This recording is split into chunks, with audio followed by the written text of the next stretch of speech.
Congratulations, you finally made it to 4 p.m. You know what that means. Happy hour. It's time to kick back, relax, and dive into the world of sports with the Young and Norvelle Show. Whether you're catching up on the latest scores, analyzing the big plays, or gearing up for tonight's games, we've got you covered. So grab a cold one, settle in, and let's talk sports. Here they are, Patrick Young and Terry Norvelle.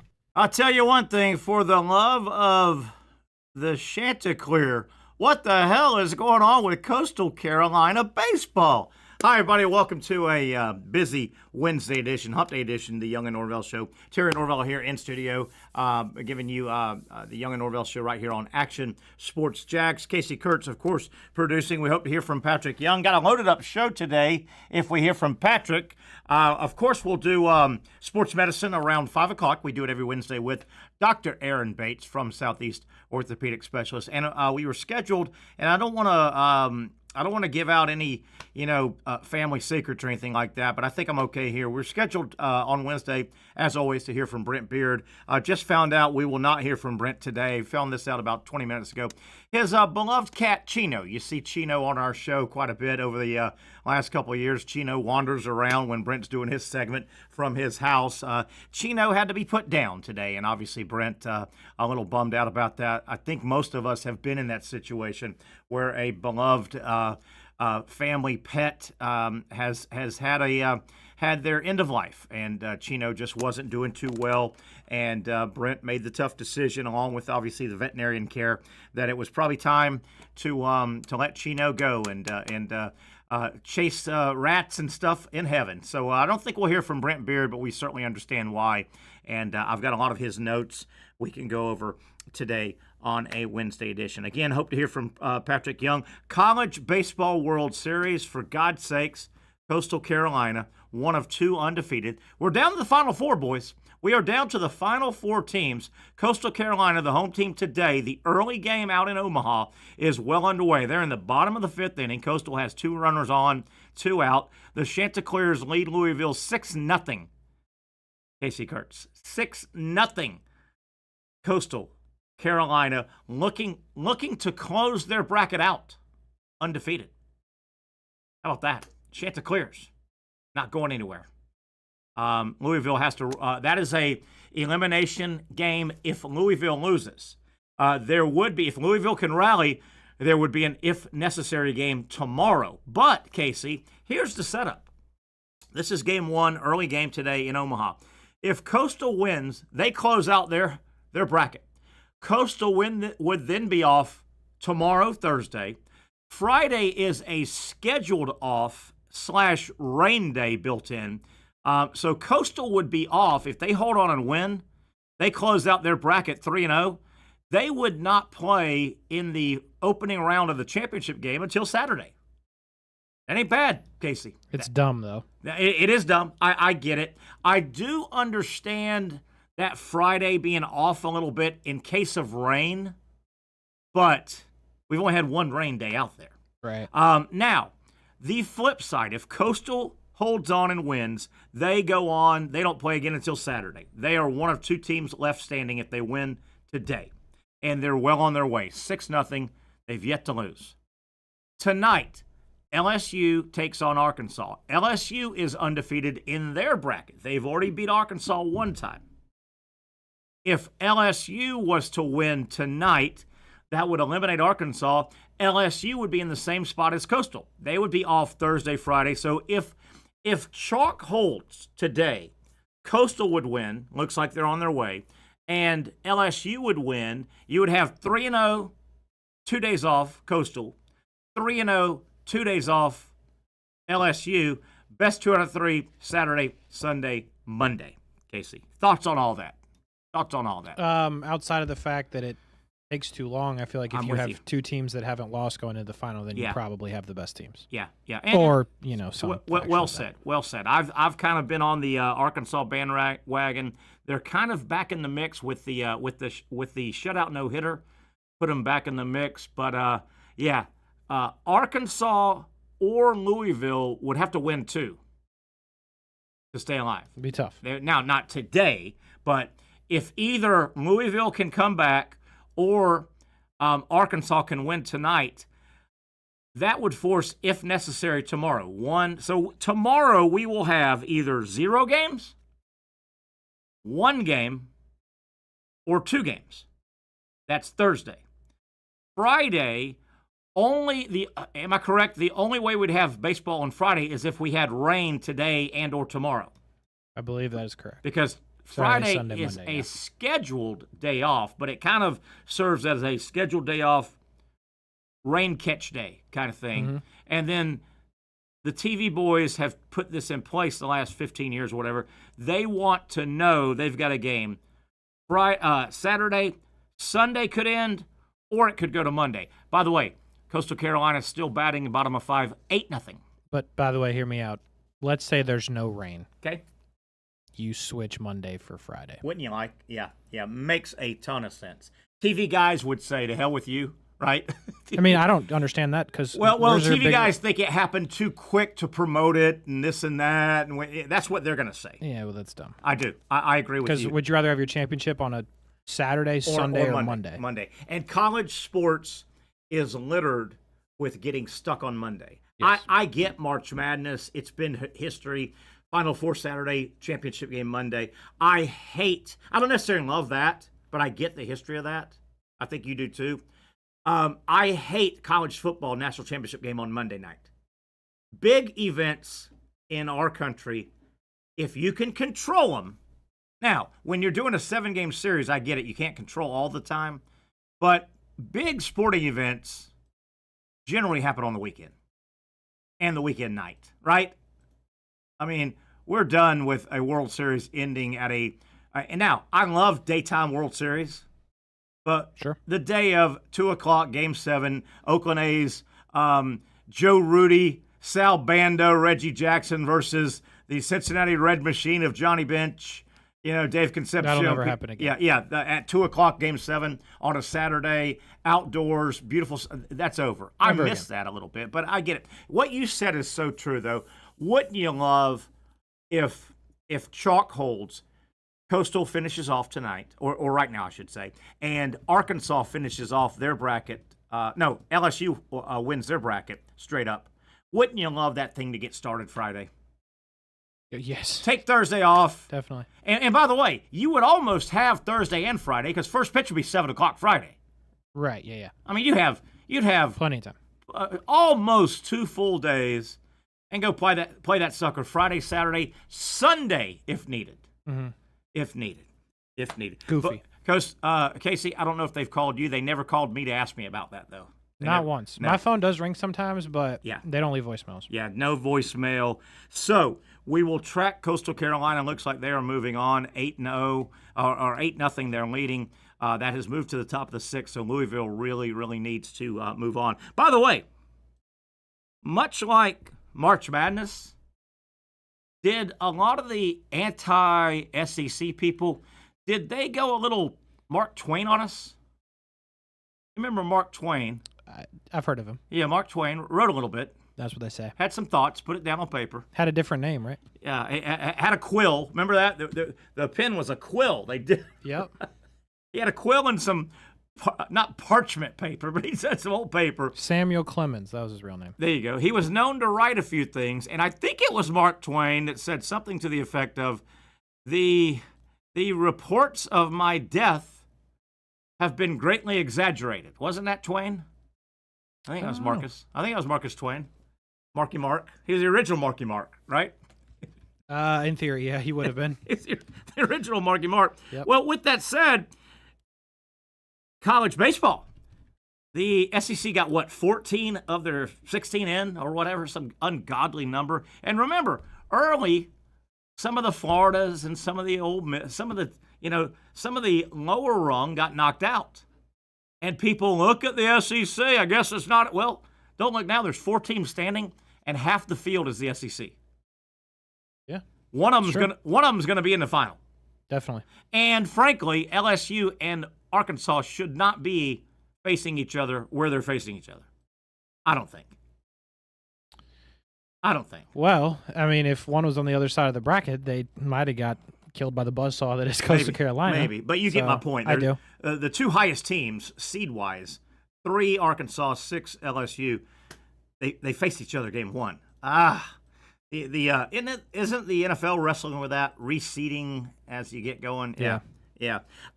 Now let's back up. You were right, by the way. It was Mark Twain. Mark Twain. Marky Mark. The original. Marky Mark said, "I ain't dead." Before there was Wahlberg, there was Twain. Yes, I ain't dead. You remember that scene from Monty Python? Bring out your dead. And they started piling them on. The one old guy wasn't really, I'm not actually dead. Oh, he says he's not dead. Oh, he'll be dead soon. Yep. No, actually, I'm feeling better. Bring out your dead. Bring out your dead. But going back to March Madness basketball, the SEC got what? 14 in. Brag. The opening 2 days, Thursday, Friday of the first weekend. Remember, the bottom 4 or 5 of the SEC got knocked out. And, the rest of the country, the anti-SEC. I guess SEC basketball wasn't what? Well, don't look now, but 2 of the 4 Final Four teams were SEC, and Florida won it. Yes, they did. And Florida won it. Speaking of Coastal, even before this result we've got, it looks like Coastal's going to close out Louisville. They lead 8-0 in a quasi-elimination game. If Coastal wins, Louisville's done. Coastal moves on to the championship series. Casey, I just had to do it, and I did it this morning. We need a tail of the tape for Coastal Carolina, for God's sake. Who the hell are these people? Do we? Who the hell are they? Where yeah. the hell they come Grayson from? McCall. That would be my the guy that was the quarterback. Quarterback. Did he go somewhere, or does he stay there? He went somewhere, and I don't think it went well. Yeah, I didn't. But he made his mark. He was kind of the quarterback when they beat BYU in the in the national game, right? Yep. He went to NC State. And I guess ceremoniously. Yeah. Threw 3 touchdowns and 2 interceptions. In what, a half? In his season. Oh, the season. That was. He has season. crazy numbers though from his time at Coastal. Yeah. He's on the Mount Rushmore for sure. And their dominant colors, teal. Is their field teal or not? Yes, they are the ones with the teal football. They went with the teal to kind of copy Boise. Yep. And there's one other school, at least one other. Eastern Washington has a red field. Really? Right? Look up Eastern Washington. Yeah, they're red field. Their field is red. I think it's Eastern Washington. It's Eastern somebody. It's red. Red. I've never apparently watched Eastern Washington play football. Yeah. How'd you miss those guys? Eastern Washington. Because it's on at 11:30 p.m. when they play some nobody school. Casey, it's the Eastern Washington. They're from Eastern Washington, and their nickname. They're the Eastern Washington team. That's who they are. Looks like Eagles. Eagles. They should be the Cardinals. Their field's red. Yes, you're right. They missed an opportunity. Yes. There is no doubt about it. I think Cooper Kupp went to Eastern Washington. I think. Is that right? He went to one of those random. One of those. Eastern Washington, yeah. Red field. There you go. Eastern. Real success story, Cooper Kupp. Those fields, though, I mean, I've seen Eastern Washington on Sports Center a couple times, and literally because they have a red field. I believe that. I mean, they don't do anything to warrant. You remembered it, though. Yeah, absolutely. I think it worked. Absolutely. I've always wondered this. Here's my weird mind that works. Along the lines of these fields, blue for Boise, very famous field. What did we say? Eastern Washington red. What was the other? Teal. Teal for Coastal. 2 of the main ones, right? 3 of the main ones that have a unique color scheme that gets them on TV. If I put on a major golf tournament, I've thought of this for years, Casey. This is my weird brain working. Why wouldn't you, trying to separate yourself a little bit, trying to get some free publicity, why wouldn't you have colored sand in your sand traps? Why wouldn't you have, because you could dye that sand easily, right? You could dye that sand, make it blue. You could. Make it green. So. Wouldn't that be cool? It would. I've always thought of that. That would be cool as hell. My immediate answer is why you don't do it is because, you then, the PGA Tour doesn't own these courses. Okay. So, kind of cool, though. At the end of Sunday, you go back to this course that, just leave it. People are going to go play on and be like, all right, good luck with that. Listen, it's doable. I'm just saying, I'm guessing that would be the Wouldn't it be cool? I've always thought, wouldn't it be cool? The beautiful, lush green, the green, the rough, the first cut, the grass around it, and then the bunker sand is red. Yeah, I got no problem with that. It'd be cool as hell. I think it could work. By the way, I'm the first and only person that's ever thought of that. I want full credit.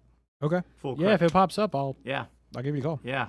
They could do it, though, right? You could die. You could, and feels like Live Golf would be the ones to do it. Wouldn't that be cool? Wouldn't that be cool? It would be a conversation starter. It damn sure would. It damn sure would. All right. I want us to do this. Okay.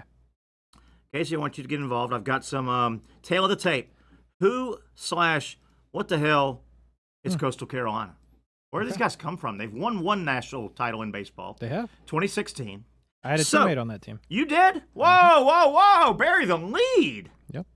Cameron Piercy. He played shortstop a little bit. He was a true freshman in that year, so I don't think he played that much. But when they celebrated. Where was he from? How did he get there? He's from, let's call it Sarasota, Lakewood Ranch area. Okay. He went to Braden River, I believe. Did he go to JUCO and then Coastal? Nope, straight to Coastal. We wow. played travel ball together for a couple of years on the team was called the Hurricanes. He was very good. He was recruited, good player? Yep, he was real good. He was our best player. Did he know of Coastal before they started calling him? Or? Nope. I remember when we were kind of having those conversations because he was 2 years older than I was. Okay. And he was telling us about some of the offers he got, and I remember he said, yeah, one of them's in Carolina, but it's D1. And we were like, okay. And that's about where that ended. Well, now, what year roughly was he there? How long ago? He was there. He was a freshman the year they won, a true freshman. That's where I was going. Holy cow. Mm-hmm. Man, he's probably got some good swag from the national titles. Yep, he was out there. I saw him on the dog pile. And he played shortstop. Yeah, I don't know that I don't played a lot, he was their But I mean, starter. He was a good player. Obviously. Yeah. He did play for them eventually. He was a talented player that played on a Division I national championship team. That's correct. All right, here we go. Let me give you some backstory, Casey. I want you to jump in here. Things that we need to know. I mean, these guys are going to the championship round again, it looks like, unless there's a huge upset. All right. Coastal Carolina. We know them as the nickname Chanticleers, right? Also, I did real quick on this. I hosted a brokered show on WOKV with a lawyer. His name was Chris Brochu, and he went to Coastal Carolina and had a statue of the Chanticleer and brought it in every show and put it on the table.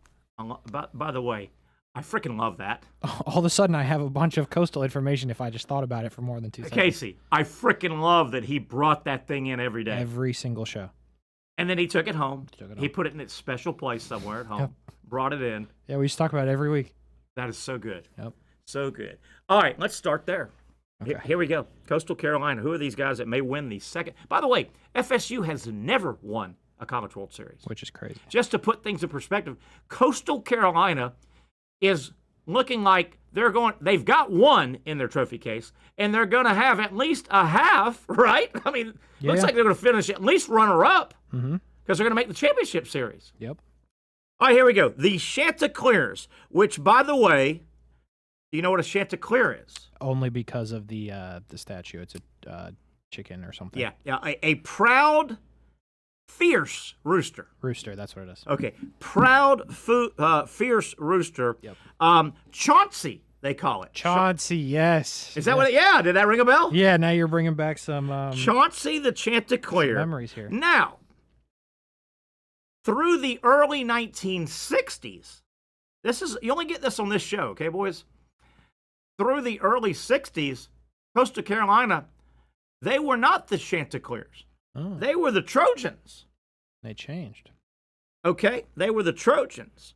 But back in the early 60s, Coastal Carolina became an extension of the University of South Carolina.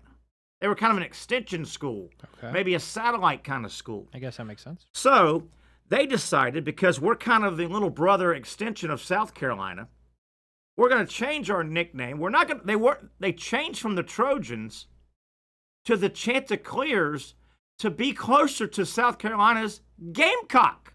Okay. It ties together, right? It does. It ties together. They thought that was a little closer to South Carolina, who are the Gamecocks. So we'll be their sister school, their satellite school, will be now the Chanticleers, which is a proud, fierce rooster. So they in 1993 they break away and say, South Carolina, we ain't your little brother anymore. There you go. So they break away and they keep the Chanticleer. That's their nickname, right?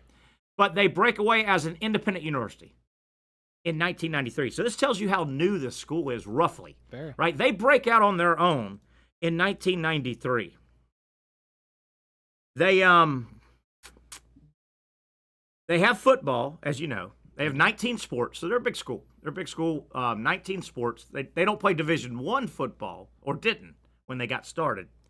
They have a live rooster that appears at football games, home football games. I did not know that. I don't know why, but the live rooster has a nickname of Maddox. Maddox. I don't know why. I couldn't find out why. Maddox is the name of the live Chanticleer proud, fierce rooster. That's terrible. That is on sidelines. I don't know why. I don't know if Maddox was the first president. I don't know. Still terrible. I don't know. So they break out onto their own. They divorce South Carolina. We got to go. 93. Proud baseball history, though, in a short period. Coastal Carolina, they've hosted regionals in college baseball in 07, 08, 10, and they hosted a super regional in 2010. Wow. Now, note those dates. I did not say 2016. You did not. So they did not host the year they won it all. How about that? How about that? Is right. They won the national title in 2016 in the championship series. They won it 2-1 over those filthy Wildcats of Arizona. That's right. How about that? Beat Arizona. And baseball's not the only thing they've done. And again, they're a relatively new Division I schools athletic program. Coastal Carolina basketball, they have made March Madness 4 times. 1991, 93, 2014, 2015. Now, they are 0-4 in basketball. Well, they lost to Indiana, Michigan, Virginia, and Wisconsin. That was 2 seed, 1 seed, 1 seed, 1 seed. yeah, it's a tough go. And Coastal Carolina started playing football, the Chanticleers, with Maddox on the sideline. Proud, fierce rooster as he is. Started playing football in 2003. There you go. How about that? A pretty good little resume in a short amount of time for Coastal. Would you like to know some of their famous alumni? Would love. I was hoping you were going to do this. Yeah, absolutely. All right, so there's a lot of, a lot's a stretch, but there's a few that you would definitely know. We mentioned Grayson McCall a minute ago. Okay. How about 23-time PGA Tour winner, FedEx Cup winner, Masters champion, and current LIV golfer Dustin Johnson? Holy cow. Mm-hmm. That is a hell of a resume. Yeah. No, Holy cow. it's pretty good. Took them. This one is somewhat well known now, but NFL tight end for the Baltimore Ravens, Isaiah Likely, went there. Nice player for the Ravens. Yeah. Yes, real athletic tight end. Quality player. I didn't know this one, but apparently this is true because everything on the internet is absolutely true. Absolutely. And I checked my Wikipedia source with a second Wikipedia source. Whoa, look at you. NFL Pro Bowl cornerback, most notably probably of the Washington Commanders, Josh Norman. I don't know if you remember that name. I know the name a tiny bit. I do know the name, but yeah, if he walked in and slapped me in the face, I would know. I wouldn't say that's NFL player Josh Norman. It just slapped Terry right in the face. Yeah, I'd be able to sniff that one out. Yeah. But the father of Michael Brantley, former MLB player, Mickey Brantley. I don't know Mickey. No, Michael. Yeah. Michael was a Red Sox? He was Cleveland and Houston. Cleveland, Houston. Okay. Who said Red Sox? Yeah, I don't know. Yeah. Former WWE and WCW wrestler, Diamond Dallas Page. I've heard of the name, and that's a big wrestler. Huge. WWE Hall of Famer. He's not now, but he was a big boy. Yeah, right? yeah. Yeah, he's a big boy. Yeah, Absolutely. I know that name. And Diamond Dallas Page. Do you know his real name? Page Joseph Falkenberg Jr. Not quite Diamond Dallas Page. It's close, though. That's strong, though. Diamond Dallas Page. And I would say most notably from the world of acting. Okay. Known for her star role on Outer Banks, Madeline Klein. Madeline Klein. You know Madeline Klein? I know the name. I know I would, if I saw a picture of her, I know I would know. Coastal Carolina. A real pretty girl? Yes. Okay, strong. She went there. She dropped out to pursue acting, and it worked out. There you go. But she went to class at least once. And I was hoping you were going to do some non-athletic, non-sports. That's what I got for you, basically. You got any other ones? Non-sports that we would know from Coastal? How about Michael Kelly, actor known for his role as Doug Stamper in the Netflix drama series House of Cards? No, I don't know him. I do know the name Michael Kelly. Helped get the Super Bowl here. I think different guy. And helped Tampa Bay with. He's a hired Super Bowl organizer guy. Yeah, I don't think this is the Michael same guy. Kelly. You got any other ones? I love this non-sports. Love it. I got Elise Tessitone, who wasn't a contestant on American Idol season 11. As you can tell, it drops off a little bit after the ones. Yeah, don't do the whole American Idol How thing. about Bailey Hanks? Oh, Bailey. She is an actress known for being in MTV's Legally Blonde, the musical, The Search for Elle Woods. I missed that one. So yeah. she was on Broadway as Elle Woods, the star of I Legally think Blonde I was musical. in line to watch that when they sold out or something like that. Yeah, that must have been it. Yeah. So that's what I got for you, and I was Does stretching. it say what? Obviously, Coastal Carolina is on the coast in Carolina, probably up in the probably beautiful area. Conway, South Carolina. Conway, South Carolina. I'm assuming. Is that near Myrtle Beach and all that? I don't. Gotta be. Yeah, it's gotta be. Does it say what kind of school it? Are they, a medical known school? Or are they just college baseball known or fierce? Proud, fierce rooster kind of school. I wonder what they are. What do they have a calling card? Do you go there to be a dentist? Do you go there to be a veterinarian? Do you go there to be a doctor? Well, going back to the lovely work here at Wikipedia, the very first thing mentioned is the Conway Medical Center College of Health and Human Performance. There you go. There you go. It is the newest college of the university, opening July 1st, 22, and is supported by a university record $10 million donation from the Conway Medical Center. Ooh, there you go. There you go. There you go. So that's who we got working. Let me hit update here and see. Oh, hold on. Do we have to do this whole thing for Louisville now, is what you're telling me? Oh, 8-3 Louisville closing the gap. Oh, no. Hey, what do you know about Louisville? Nothing. Not a damn thing. The Cardinals, a red bird, indigenous to the Kentucky area. Absolutely no idea. What do they say? There's a old wives' tale. If you see a cardinal, it's something about somebody that's passed away in your lifetime. Okay. The cardinal is hey, there's my mom came to say hi. I gotcha. Yeah. Most notable alumni I got for you there is Lamar Jackson. For Louisville? Yeah, that's what I got for you. American football player. Yeah. Any other ones? I mean, that's pretty good. That comes to mind. How about Teddy Bridgewater? Yeah, we can do better than that. Basketball, we can do better than that, can't we? Never Nervous Purvis Ellison. Okay. Is Right? that better than Teddy Bridgewater? He won a national. Yeah. Yeah. Okay. All right. Freshman led Louisville to the national title. Louisville, Dr. Duncanstein, Darrell Griffith. No, 80s, great. He was until he blew his knee out, flying around like Michael Jordan. Louisville, though, I mean, formerly coached by the melting face man, Rick Pitino. Yeah, I guess you could. Pitino's face is melting off. You know that. Count that. Donovan Mitchell. Donovan Mitchell. That's a good one. There's better Louisville people than what we've named. Come on. Lamar Jackson. Lamar. But I mean, there's a couple more under there, right?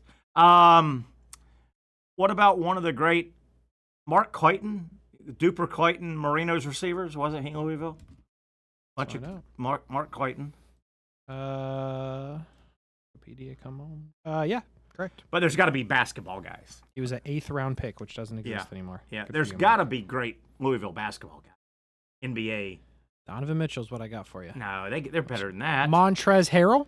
Come on, Terry Casey. Rozier. I'm looking at a list now. Casey. Damon Lee. I'm going in order. It's ranked. No, we're missing guys. We're not. Purvis Ellison. Purvis is not on my list, and I'm down to 27. He must have went first or second in the draft. In what? The Dark Ages? 80s. So Purvis Ellison. All right. Purvis Ellison was the first overall pick. How about that? Ho! One for the old guy. I mean, he's just okay. He averaged 9 points a game. Yeah, I don't think he killed him. He was good in college. I could borderline make 9 a game. He was good in college. And Really? those Patino teams that made a run. One of them won it and got stripped, but he won one at Kentucky Yes. and Louisville. Yes. But he had some average Garcia. He just had average college guys. Purvis Ellison, number 37 on the top 10 or top 100 notable alumni from the University of Louisville. Now that's notable alumni, so that means actors, actresses. Yeah. So No, yeah, for sure. Anybody, actor, actress, singer from Louisville? Maggie Lawson. You familiar with Maggie Lawson? Of the Louisville Lawsons? Uh, I don't know Maggie. Detective Jules O'Hara on Psych. Did you watch Psych? Nah. Okay. No. That's her claim to fame. It was No. a good show. By the way, speaking of, did you watch Okay, this will be good. Sunday? Messing around. I think it was while I was trying to get out of the house to go watch golf, but it was pouring down rain. Okay. So old Terry said, "Oh yeah, I've been hearing people talk about different Netflix shows, and my daughter has Netflix that she left hooked up, right?" So you're stealing. I got you. Pretty much. Yeah. I mean, stealing's such a dirty word, though, Casey. Netflix is pretty upset about it. Be careful who you tell. All right. Not you specifically. I but- signed up for Netflix There you and go. paid for it. Nice. And Sunday it was raining, so Perfect. I dial in. It's on Netflix. It's out right now. Becoming Led Zeppelin. Really good. And I'm a huge Zeppelin guy. Okay. So really good. You know, some of those documentaries, you're like, where the hell did they get that footage? Yeah.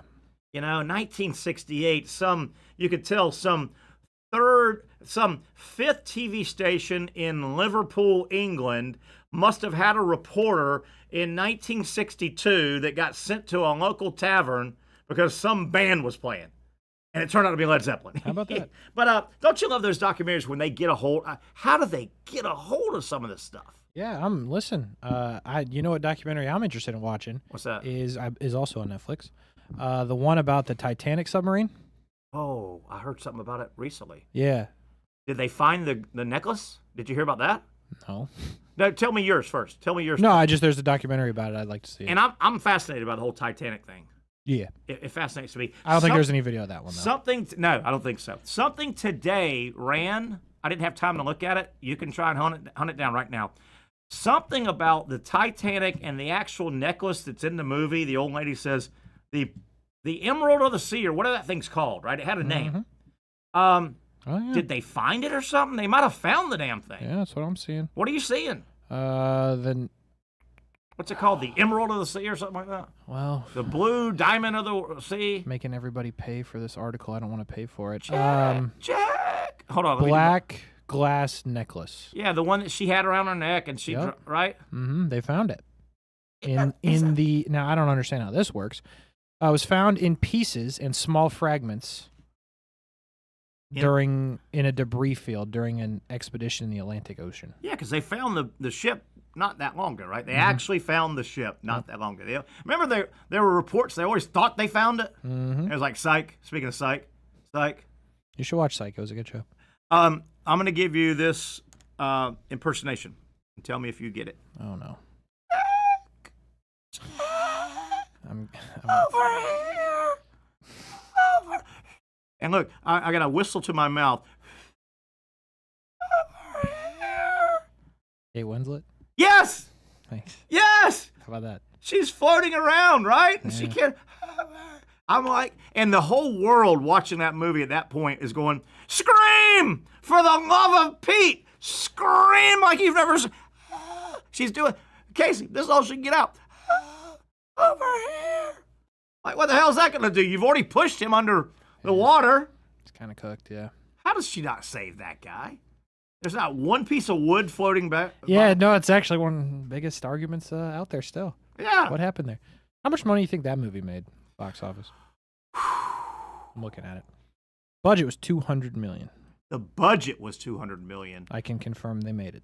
It has made and still is ringing it up, I'm sure. $600 million. Close. $2.2 billion. God. They made $2 billion more than it cost them to make the movie. Wow. And that was a huge budget, right? I mean, that was a 200, yeah. James Cameron blockbuster. Yep. They didn't rub nickels together to make that thing. They did not. Do you ever see the making of that? They did it in a big, not a big pool, but a big. I don't know how to describe it. Like a water. SeaWorld. And type they tank. obviously controlled all the water. Yeah. And just a massive production, and it lived up to it.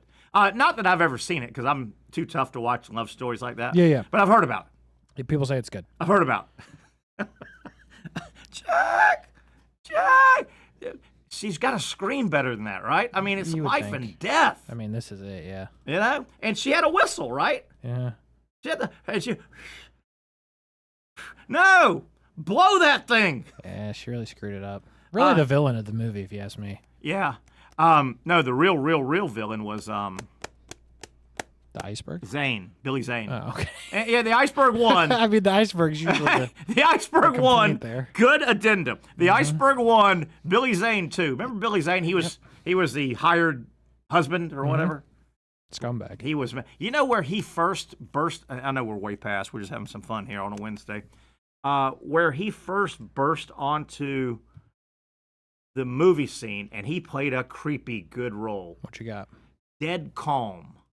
You ever see the movie? Nope. So You are right, though.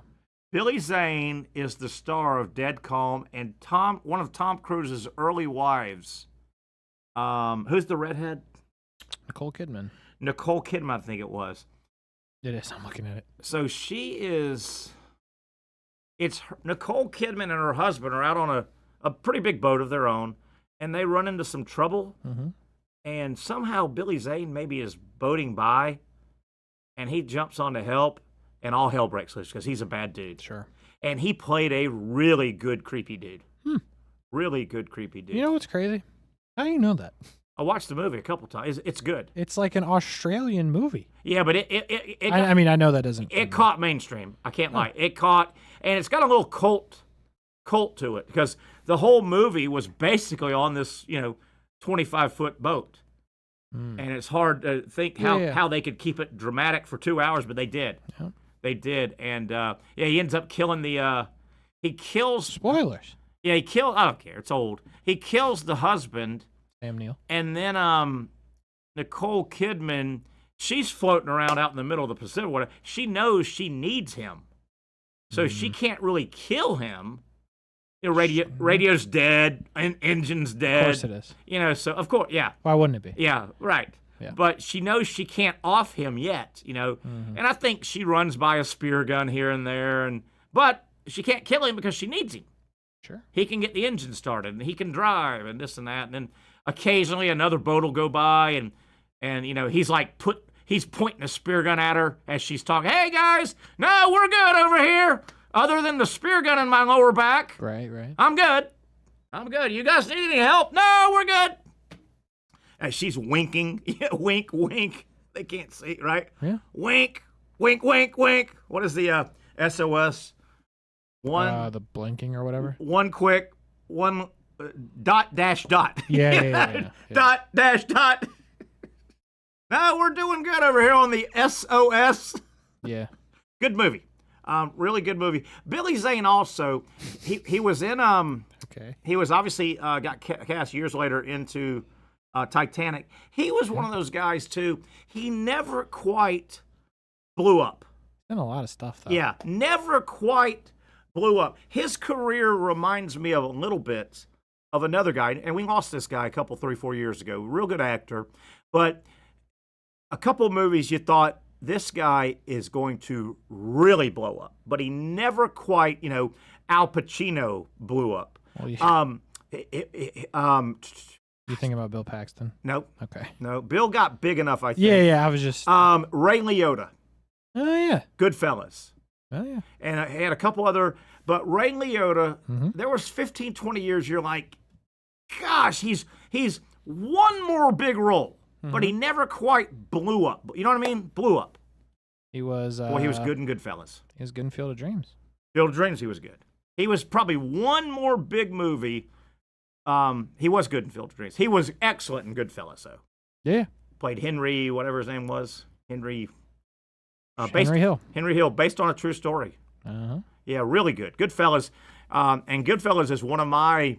We've all got, what do we got? 5, maybe 10 movies.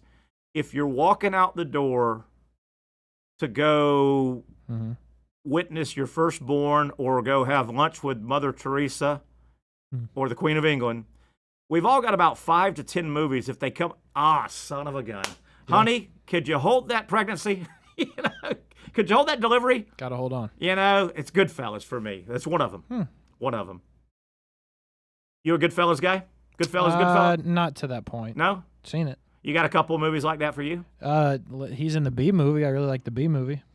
You ever seen the B movie? Was that Seinfeld? Yeah, it's animated, but yeah. Yeah, something to do. Who was in that? Seinfeld. It's Seinfeld and Renee Zellweger are the two voices. I mean, her. You never see them, obviously. Was she skinny, cute Jerry Maguire, Renee Zellweger, or she's a voice? It's a cartoon. Or fat? She got fat for that one role. What was the role? Bridget Jones? Was she that Bridget Jones? Diary? It's a cartoon character. Yeah, but she kind of, I mean, I don't know what she looked like in the booth making the thing. Well, in Bridget Jones, part of it was she was kind of a chunky. So it was in 2007. Which one? The B movie. Yeah. Was that any good? You like it? Yeah. It's not bad. Can you give us a premise of the B movie? Yeah, Jerry Seinfeld's a bee, like the animal. Okay. Barry B. Benson. And bro falls in love with a human, Vanessa Bloom. She runs a flower store, I believe. And that's Renee Zellweger. She's married, so he's got to get that guy out of the picture. How'd he do that? I don't remember, but he goes crazy. Did they ever show them making honey? No. Well, one of my greatest lines ever, right there. That was not bad. The dude, the husband, who I believe, by the way, is Matthew Broderick. Okay.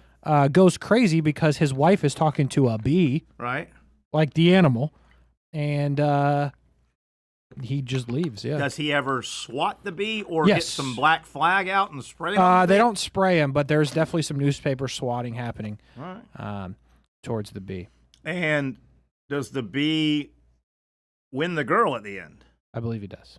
Oh boy.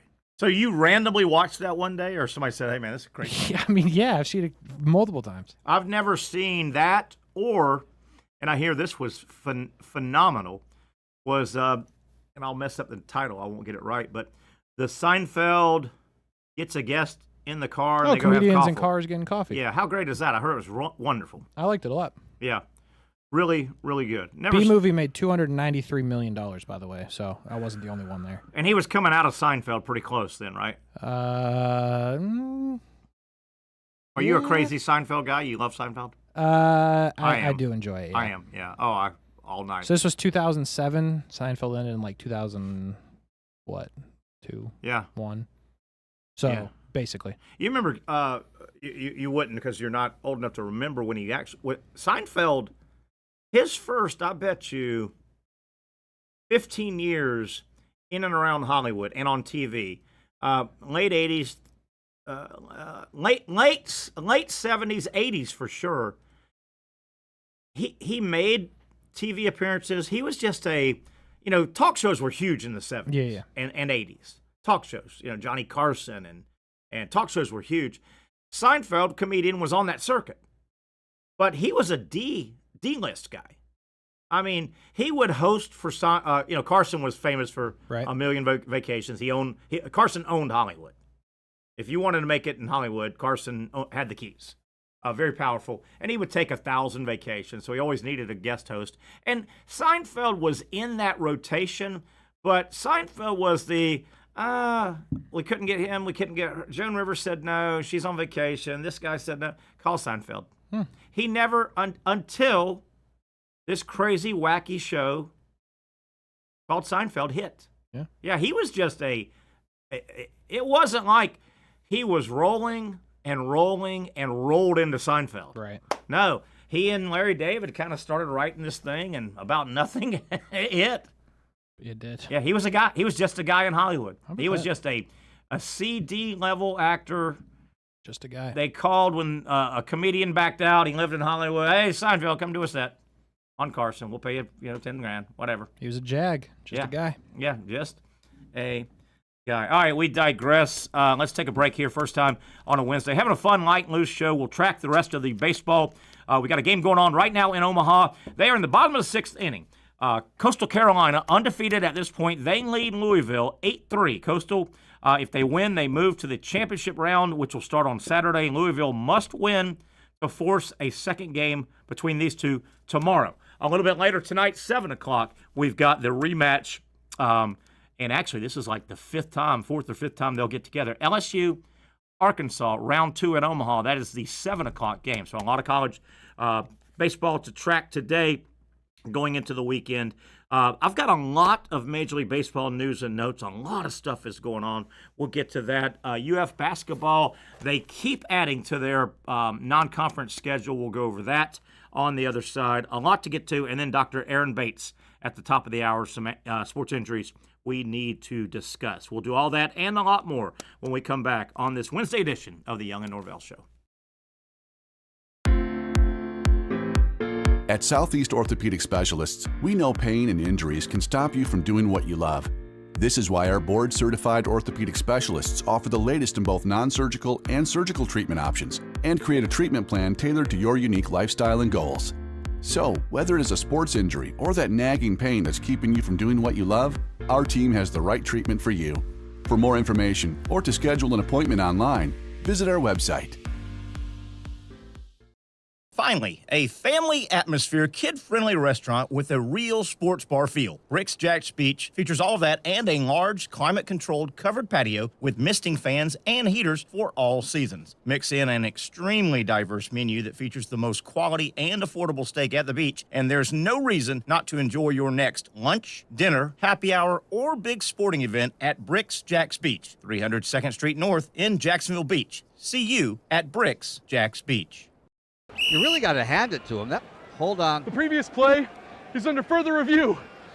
I'm not sure what he could review, but okay.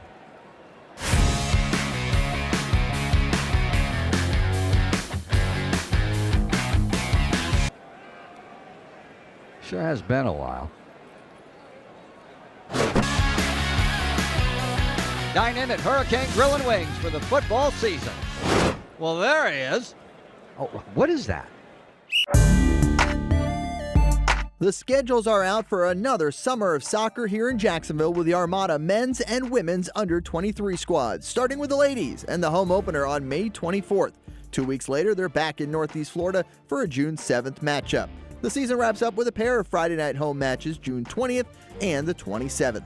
As for the boys in blue, they debut against a couple league newcomers on May 9th and 17th respectively, with more home dates on May 31st, June 14th, and June 21st.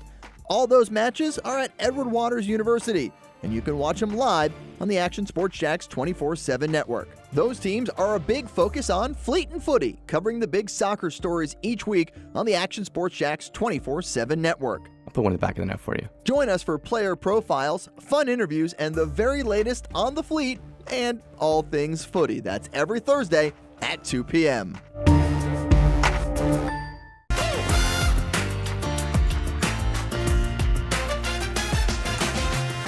Empower a future, inspire a dream. It's a bold but simple mission for the Jacksonville Police Athletic League known as Jack's PAL. Help the next generation of kids in Jacksonville shape a brighter future. Their after-school programs, teenage leadership programs. There's community outreach. This has been just an awesome opportunity to be out here with my colleagues and do something good for the community. It's really been an interesting opportunity to just see everybody work together in a way that we don't normally in the office. And there's sports.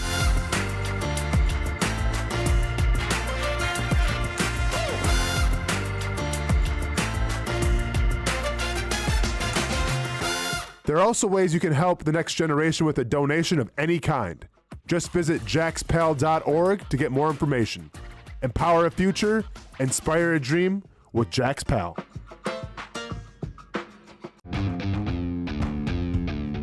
When you think sports, you think Action Sports Jacks, the official station of the Jaguars, on location for every game. But the most experienced team in town doesn't stop there. From high school football to the big events in the area, Action Sports Jacks is always on. Now, we take that to a new level. Action Sports Jax 24/7 is around-the-clock coverage of the teams you love and the moments you can't miss. The best local sports in Jacksonville on Action Sports Jax 24/7. Okay, there's a standard shot, June, July, August shot of high above Jacksonville downtown, hot, humid, muggy as always. I don't think we've had any rain anywhere I've been today. Hopefully it'll come down and cool things off. Wednesday edition of the Young and Norvelle Show continuing here on the inside the Action Sports Jax studios. Casey Kurtz producing, Terry Norvelle. We'll talk to Dr. Bates here in about 10 minutes, top of the hour. Got some injury information. One baseball game going on, Major League Baseball. One early pitch. We've got middle of the third, Boston and Seattle tied at 1. I've got a bunch of baseball news I want to get to probably after Dr. Bates around 5:20. I told you folks this was going to happen. It's happened. Not a big deal, but it makes me mad. Last year, when the Florida Gator basketball schedule came out, I wasn't real happy because there were several things that jumped out at me. And I get it. They had to add 2 schools, Oklahoma and Texas. So last year, basketball, and Florida overcame it. They won the national title. Last year, Florida in men's basketball played Auburn, a really good Auburn team, in the regular season, 1 game at Auburn. Nothing in Gainesville, not a return game. They played a really, really good Alabama team last year, regular season, 1 game in Tuscaloosa. No return in Gainesville.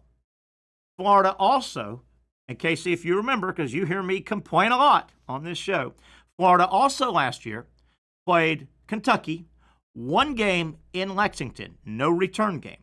And I was not real happy, but I said back then, I said, they better put next year's schedule where Florida gets Auburn, Alabama, and Kentucky all in Gainesville, no return. They should match that up, right, Casey? They should. Should match that up. Okay, so Florida's non-conference basketball schedule is about complete. We're going to go over it. They just added Miami. Today, the SEC announced the conference schedule. And there's 1 game that makes me mad. Here's what you got. Florida, like all schools, they have 2 predetermined permanent home and away teams. Florida's 2 are Georgia and South Carolina. So they'll play them every year, home and away. They then have a rotator, just like the rest of the conference. But anyway, so here's Florida this coming basketball season, men's basketball.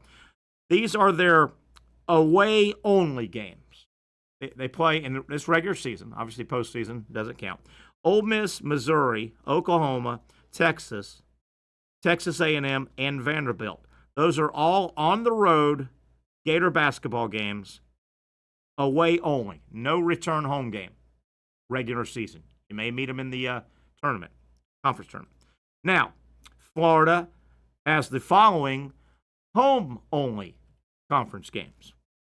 Alabama, that makes me happy. Nice. Only play Alabama because Florida went there.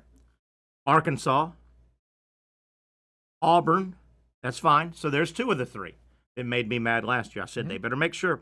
LSU, Mississippi State, and Tennessee. Okay, not too bad. Yep. But I knew there would be some shenanigans. Guess who, out of the blue, is Florida's 1 rotating home and away? Kentucky. Yeah. So they'll play Kentucky at home, and then they'll go to Lexington, even though they went to Lexington last year, and Kentucky didn't come to Gainesville. What a bummer. Not happy. Not happy about that. But that is the SEC at work. They hate Florida. The office. You would think they would change their tune. Yeah. Well, every school's got 1 rotating. It just happened to be. Sure, it did. Sure, it just happened to be Kentucky. When does Kentucky come to Gainesville? Oh, well, they'll wait until Florida's 12 and 21 with nobody coming back the next year. Then they'll, okay, Kentucky goes to Gainesville with the number 1 ranked team in the country. All right. Is in your opinion, Kentucky's the hardest place to play in the SEC? Yes, provided they don't have just a dog meat team. And rarely they have a dog meat team. But yes, I think Patrick agrees with that too. I mean, it's the biggest, Tennessee, Kentucky, and Arkansas, I believe, are over 20,000. They're big cathedral basketball places. But I think Pat has told me that here on the show, that when it's rocking, Rupp is tough. Oh, I'm sure. I just wonder how, where Alabama would rate now that they've been good for 4 years in a row. Something like that. Tough. I think Coleman's old. It's not big. It's really needs work. Auburn is a tough place to play. Modern Auburn. And, they've got a 9,000 seat. Auburn redid their thing about, 5 or 6 years ago, built a new one. And they built it purposely, right at 10,000. But I think Auburn's tough, too. Now, when you're good, it's tough, But I think consistently, Kentucky would be that. They generally bang in 20 to 22, 23,000. I think Patrick said they got a great on-your-ass student section. And they know, I think he's also said many times, they know basketball. Sure. I mean, what else they got? They just know, and you know what I mean, by a fan base that knows when to cheer, when to turn it up, when to, they just know it. The Miami game's here, right? Yes, I wanted to go over the Gators non-conference. I'm not going to go over everything non-conference, but it is pretty much set. Now Florida's basketball, and boy, isn't it funny. You win a national title, and it feels like Florida's getting invitations in the mailbox every day. Hey, man, we'll play. We'll play anywhere. We want you on our schedule. Here are some of the highlights for Florida non-conference basketball as the defending national champions. Gators open the season. How about this? The college basketball season, it has crept and crept and crept. You realize Florida opens their college basketball season this coming year, 2025, November 3rd, Arizona, neutral site game, Las Vegas. November 3rd. And we're still playing baseball in July or June. So, nice game. Nice intersectional game. Neutral site game, November 3rd. So, Florida's first appearance as the defending national champions will be on the road, neutral site, Las Vegas. They'll face Arizona. Really nice game. Their home opener will be 3 days later, November 6th. UNF goes into Gainesville. Now, I've made this proclamation, and I think it will come true. Even though that's Florida's home opener, that'll be Florida's first time in front of the home crowd as the defending national champions, right? Be first time. A lot of times you think, okay, that's where we're going to present the national title. We're going to drop the banner. No. Oh, okay. No. I do not think they do it then. I think 5 days later, their second home game, Tuesday, November 11th, the Florida State Seminoles are in Gainesville. Yeah, do it then. That's the one you do it, right? Yeah. Right in their face. Yeah, right? And then UNF doesn't have to deal with that, so that's it's a win-win for sure. Yeah. Coach Kennan's going to have enough to deal with in game 2 as the UNF head coach. Don't do that to him. Absolutely. But don't you think Florida does the pomp and circumstance national title presentation? Here's the trophy. Here's the 2-minute montage video while FSU's standing there looking up. Yeah. And then you drop the banner, right? Yeah, absolutely. Next to the 06, 07, 08, whatever. And then beat them by like 30. And then beat them by 30. So that is November 11th, home game. Florida State comes to Gainesville. That's a Tuesday.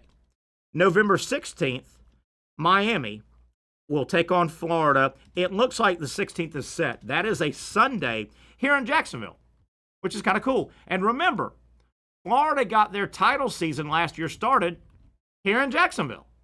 That's Remember, right. Yeah. played South Florida. Yeah, definitely. Opened up here in Jacksonville. So, pretty neat game. The Gators and the Canes don't play that much. Basketball. I thought that too. Do you know this, Casey? There was about a 15-year period from the 70s through like 85. Miami didn't have basketball. They dropped basketball. Yeah, that's right. They had about a 15-year run, modern day, 70s, 80s, where they dropped basketball. So Florida will play Miami in Jacksonville. That's going to be cool. Some other highlights for Florida's non-conference schedule. November 28th, Florida, because it's a tournament-type setting, they have a possibility to play Wisconsin. It's a nice game. Play Wisconsin. That's kind of a tournament. It's November 28th, Thanksgiving weekend. And here you go, back-to-back Tuesdays. Non-conference Florida Gators, defending national champions in basketball. Tuesday, December 6th, the Florida Gators head to Cameron Indoor to take on the Duke Blue Devils. It's a good one. I think that on paper might be the biggest non-conference game in the country. Yeah, definitely. All year. Yeah, I mean, paper. for what we know right now, absolutely. And then how about 1 week after that? Tuesday, December 9th, in a little arena called Madison Square Garden, Florida will take on UConn, and that's Psycho Coach, basically on his home court. Yeah, that's your guy. Florida, UConn, Hurley back facing the Gators after saying they got cheated. How's that for a non-conference schedule? That's good, man. And that's not everyone, but they got 6 or 7 other games sprinkled in. And then, oh, by the way, probably top 10 Auburn, probably top 10 Alabama. Kentucky, potentially. Kentucky, Tennessee. Yeah. I think the concept for Todd Golden is, and I've said this, Florida in basketball, they might win the title again. They're not going 36-4. They went 36-4 and won the title. Right. They may be better this year. I don't know. But they're not, you get it, they're not going 36-4. Yeah. I think you pick off a couple, 2 or 3 of these games I just rattled off. You split 6 of those, the big ones. You win some of your conference. You lose 1 or 2 of your big conference. I think Todd Golden's thought process, you know what, if we roll into the big tournament with 7 or 8 losses, they're going to be big boy losses that are going to feel like 4 losses and going to give us a 1 seed. Going to give us a 2 seed at worst. They're in a great spot. Yeah, good spot. Good spot. Should be fun. SEC basketball is really, really all-time high. All-time for the SEC high. We're living in it right now. All right, let's take a break. We'll come back, talk some sports medicine. Dr. Bates, what did he think of Ohtani? 21 months removed from Tommy John surgery. We'll talk about that. Senga, is that the way you pronounce the Mets ace? Kodai Senga, yeah. Senga, yeah. Boy, where's he at with a grade whatever hammy? A lot of injuries we've got to talk to Dr. Bates from Southeast Orthopedic Specialist. On the other side, it's the Young and Norvelle Show heading into hour number 2. Stay with us. You really got to hand it to him. Hold on. The previous play is under further review. I'm not sure what he could review, but okay.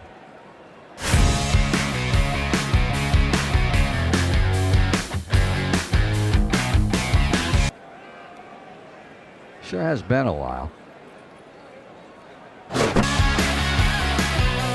Dynamic Hurricane Grill and Wings for the football season. Well, there he is. Oh, what is that? At Southeast Orthopedic Specialists, we know pain and injuries can stop you from doing what you love. This is why our board-certified orthopedic specialists offer the latest in both non-surgical and surgical treatment options and create a treatment plan tailored to your unique lifestyle and goals. So, whether it is a sports injury or that nagging pain that's keeping you from doing what you love, our team has the right treatment for you. For more information or to schedule an appointment online, visit our website. Most of us know how to throw.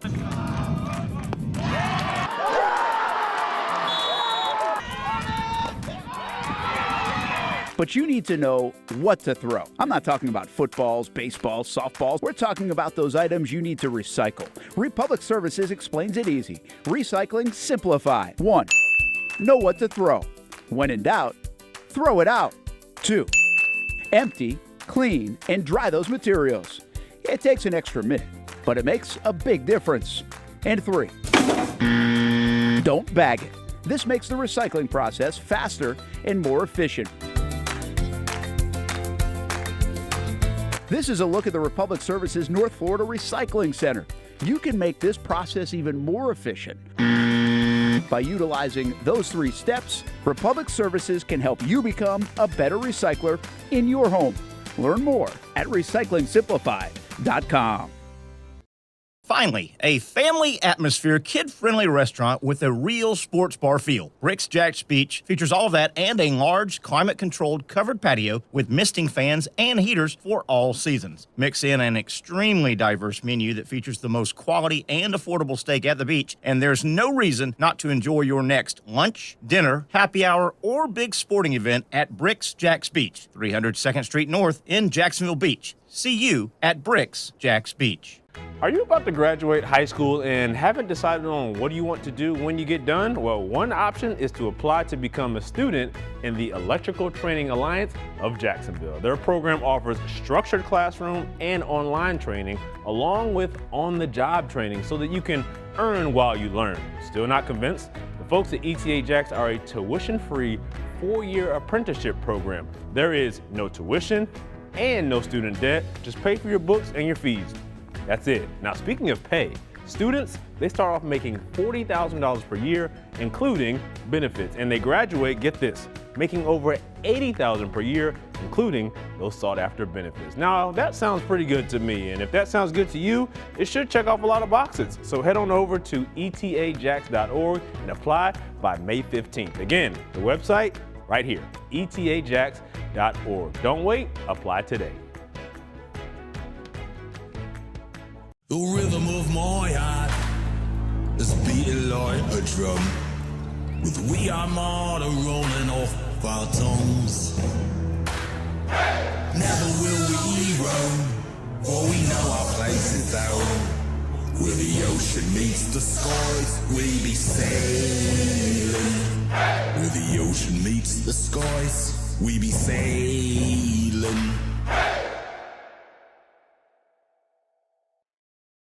They have moved to the bottom of the 7th inning in the day game today out in Omaha. Coastal Carolina, the Chanticleers, lead Louisville 10-3. Louisville has to win or they go home, and they are counting outs right now. Coastal Carolina looking to close out their side of the bracket 3-0, and Coastal, if this holds up, they move into Saturday's first day of the championship round. Coastal Carolina, remember now, they've won a national championship in baseball back in 2016. Tonight, the other side of the bracket goes round 2 in Omaha, LSU, Arkansas. Arkansas has to win tonight to stay alive, as Arkansas and LSU will meet up for, what is that, the 4th or 5th time this year in college baseball. Two really good teams. Time to talk some sports medicine. We do it every Wednesday about this time with Dr. Aaron Bates from Southeast, orthopedic specialist. Dr. Bates, first and foremost, in that vast knowledge noggin of yours there, do you know what a Chanticleer is? A Chanticleer, as in the Coastal Carolina Chanticleers. Do you know what that is? That's their mascot? I need more than that, Doc. You're a doctor. I need a little more than that, sir. More than that. I do not. I think I saw a picture, but I still don't know actually after looking at the picture. It is a proud, fierce rooster. A Chanticleer. A proud, fierce rooster. And, Doc, it spun off way back up through the 60s. Coastal Carolina was kind of a satellite school, if you will, for the South Carolina Gamecocks. So they thought they should change. They used to be known, before they got into a little business partnership with South Carolina, they were the Trojans. But they said, South Carolina, kind of our big brother school, they're the Gamecocks. So they changed their name to the Chanticleers. How about that? Nice. How about that? Learn something new every day. You learn something new. Tell that to the next time you're in the break room with all the other doctors. You drop that. They'll drop some like tendons and ligament information, and so you drop that on them. All right. I can't push anything else out of my brain. There you go. Hey, Doc. Overall thoughts the other night. Your thoughts. Shohei Ohtani comes back, second Tommy John, UCL surgery, second time. He's 30 years old. 21 months went by. So he rehabbed it and had the surgery. 21 months later, well, I guess a little earlier he was on the mound because he threw simulated, but he really got on the mound for the first time in game situation, and he looked pretty good. He looked pretty good. Through one inning, he was running it up 98, 99. He had a lot of movement on his fastball. Just your overall thoughts on everything. He's 30 years old. He had the second surgery 2 years ago. He took a full 21 months. Seems like that's plenty of time. What were your thoughts when you saw and heard about his performance the other night? You know, I'm always skeptical when there's been more than one surgery, particularly when you're talking about Tommy John surgery. And so I think it's great that he took the 21 months, but he was always obviously contributing to the team quite a bit with his bat. Yeah. And so, but to see him hit 100 miles an hour once, I know. 28 pitches that he threw the other night, I think is pretty incredible. I worry also that, I don't want him to be overpitched Yeah. and for him to overthrow and be right back in the same issue. Yeah. And we've asked you before, Patrick, when he's on, and myself, obviously he never stopped hitting and hitting. He DHs, so he's not really throwing while he's coming back from Tommy John. He DHs, but he's hitting, which involves swinging. He's probably head first sliding and all. And you said that really is not a worry for that, right? Can you talk about that again? No, because it's his trail. Excuse me, it's his lead arm. Yes. I believe. Yeah, yes. His lead arm. He's a right-hander. So it's pretty protective in that sense, except for when he maybe is switch hitting. And then he gets the other side with his trail arm. Yeah. But everybody wears these big braces anyway right now. But the nature of the swing wouldn't until that UCL gets reconfigured in there. The nature of the swing wouldn't, I guess, worry you as a medical professional. No, not after you're out so far from the surgery. Gotcha. You give yourself 3-6 months or so to let it heal in, get as good as it can be as far as for swinging. I think it's fine to swing and make contact with the ball and all that. At 21 months, almost 2 years, is that an extra long amount of time for a second UCL on a 28-and-a-half-year-old? He's now 30. Is that a long amount of rehab time or pretty normal with all the ingredients in there? It's a pretty long amount, but I think it's what's needed when you do a revision surgery. That's what we're calling this. Yeah. It's a revision surgery. And so you got to give it enough time to give him a chance to come back and be able to perform up to his level. I've asked you before this question. I can't remember all your answer, and I want to address it again. When these star athletes go through a procedure like Tommy John, UCL, and it's so public, right? I mean, we know the time, we know when it happened, we know when the surgery, we know when he started rehab, we know when he went 100%, which was a couple nights finally. We know everything. Does that, let me back up. Each patient's different. We get that. These aren't robots. Each patient is different. When these patients like Ohtani are so public, does that hurt you and your colleagues in the doctor-patient relationship from the aspect of the 21-year-old baseball guy that nobody knows that's going through it is going, well, doc, Ohtani's back and why can't I be back? I want, you know what I mean? Does that publicity cause a little bit of a, well, wait a minute, everybody's different, my man. Everybody's different. You can't judge on Ohtani or Tom Seaver or Greg Maddux or Nolan Ryan. Right. But they want to. Yeah, exactly. They're going to compare themselves to them. That's why they're in it. That's why they're in the game. Yeah. And so it's something that's done all the time. And so they expect to come back the same way, have the same success, but it's just an explanation to all patients that everybody's different. And so that doesn't really bother me much. You may have some pressure with that, but more pressure is Google. You get more pressure out of Google and the misinformation that people acquire than just looking at someone that they look up to. Yeah, I'm glad you went there because I was going to kind of spurn off into something like that. That patient can go snoop around and find. Yeah, they're going to find best scenario and go, well, doc, look, it says right here. It's got to be hard for you medical professionals to go, wait a minute. Every situation with the human body is different. Different. You can't judge on this guy or that girl. Yeah. Right? Yeah, and most people don't have enough medical knowledge to be able to interpret certain information that you're reading.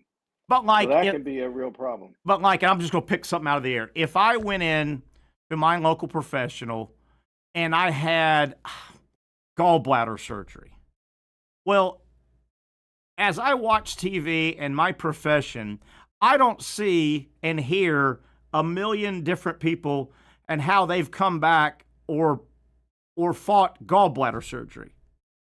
But I can see UCL, that's a sexy injury. That's out there. I can see MCL, right?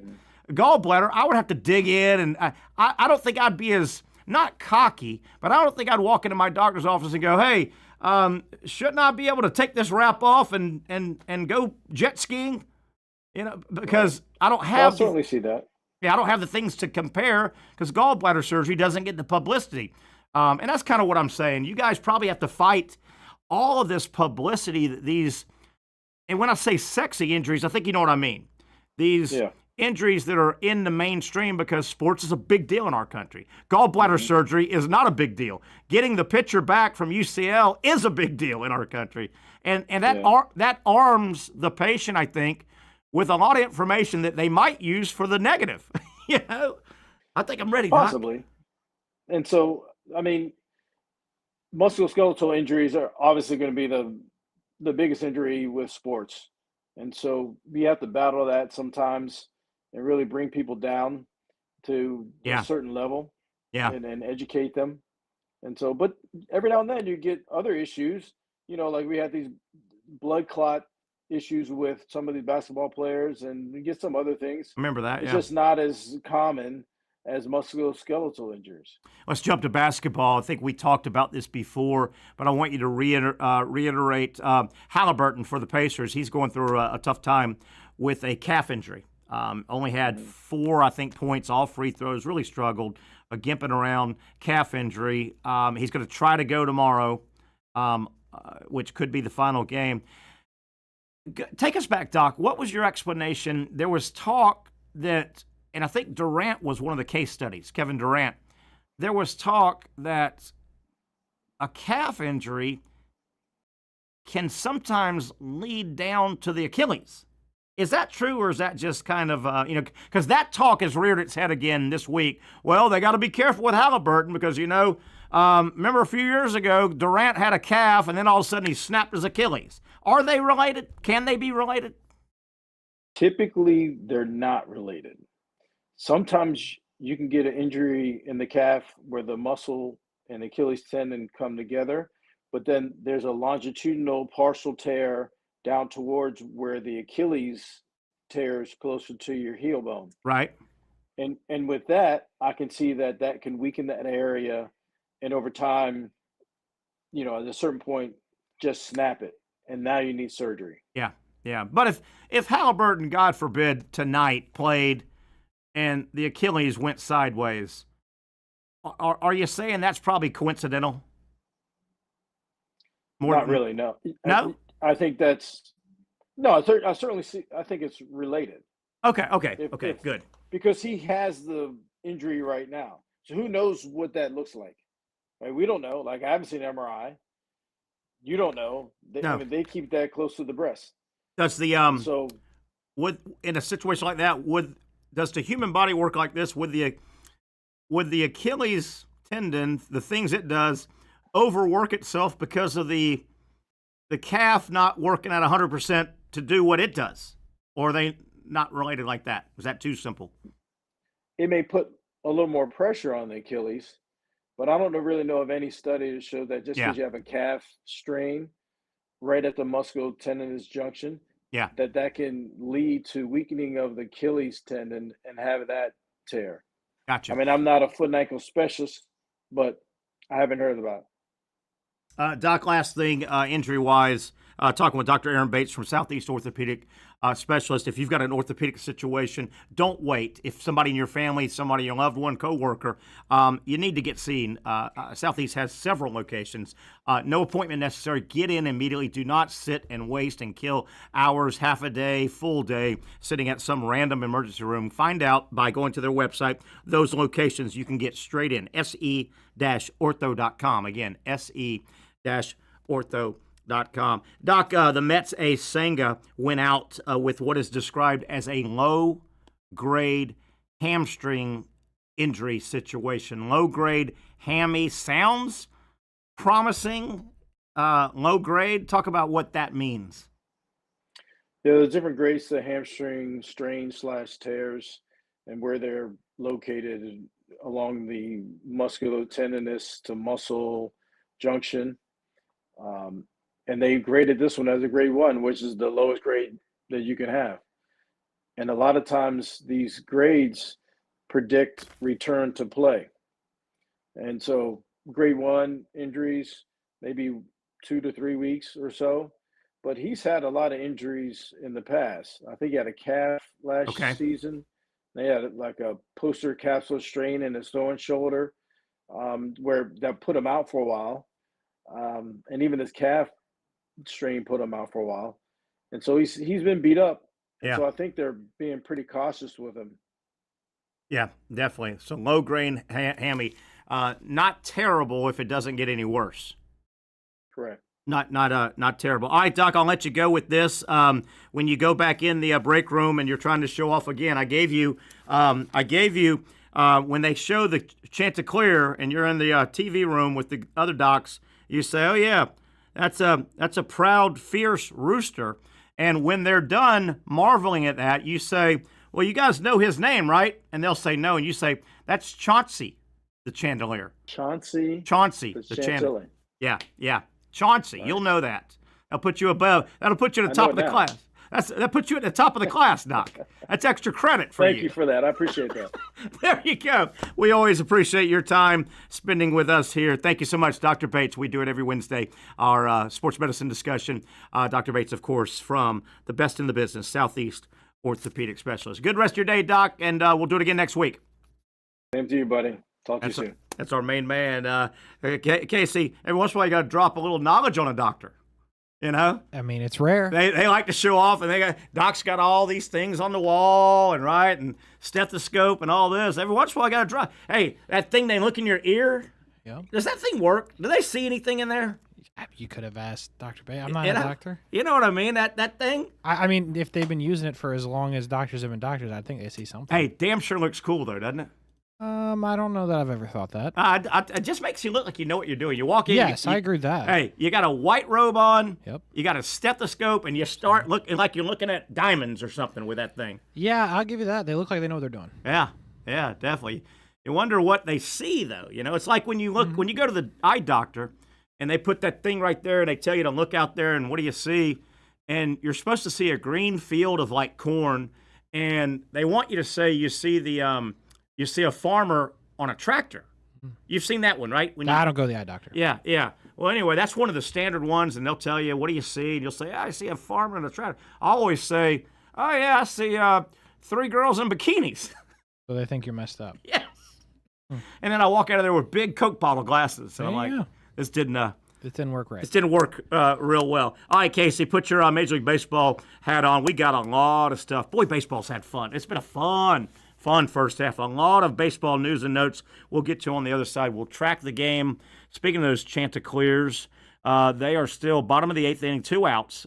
Coastal still batting. This could be their last at-bat as they're trying to close out Louisville. Coastal 10, Louisville 3, as Coastal Carolina trying to move into the championship round. We'll track that when we come back. About a half hour left.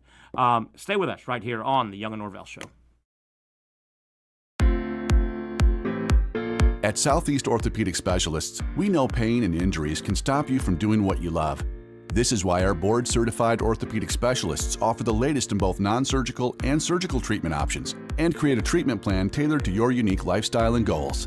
So, whether it is a sports injury or that nagging pain that's keeping you from doing what you love, our team has the right treatment for you.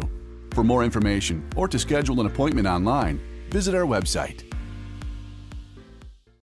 Finally, a family atmosphere, kid-friendly restaurant with a real sports bar feel. Bricks Jack's Beach features all of that and a large, climate-controlled covered patio with misting fans and heaters for all seasons. Mix in an extremely diverse menu that features the most quality and affordable steak at the beach, and there's no reason not to enjoy your next lunch, dinner, happy hour, or big sporting event at Bricks Jack's Beach, 300 2nd Street North in Jacksonville Beach. See you at Bricks Jack's Beach. You really got to hand it to him. Hold on. The previous play is under further review. I'm not sure what he could review, but okay.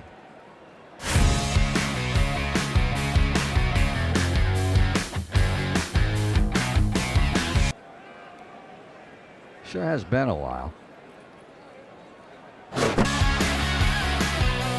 Dine in at Hurricane Grill and Wings for the football season. Well, there he is.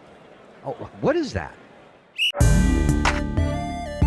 The schedules are out for another summer of soccer here in Jacksonville with the Armada men's and women's under-23 squads, starting with the ladies and the home opener on May 24th. 2 weeks later, they're back in Northeast Florida for a June 7th matchup. The season wraps up with a pair of Friday night home matches June 20th and the 27th. As for the boys in blue, they debut against a couple league newcomers on May 9th and 17th respectively, with more home dates on May 31st, June 14th, and June 21st. All those matches are at Edward Waters University, and you can watch them live on the Action Sports Jacks 24/7 network. Those teams are a big focus on Fleet and Footy, covering the big soccer stories each week on the Action Sports Jacks 24/7 network. I'll put one in the back of the net for you. Join us for player profiles, fun interviews, and the very latest on the Fleet and all things footy. That's every Thursday at 2 p.m.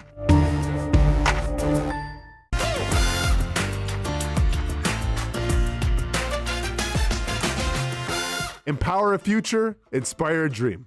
It's a bold but simple mission for the Jacksonville Police Athletic League known as Jax PAL. Help the next generation of kids in Jacksonville shape a brighter future. Their after-school programs, teenage leadership programs. There's community outreach. It's been just an awesome opportunity to be out here with my colleagues and do something good for the community. It's really been an interesting opportunity to just see everybody work together in a way that we don't normally in the office. And there's sports.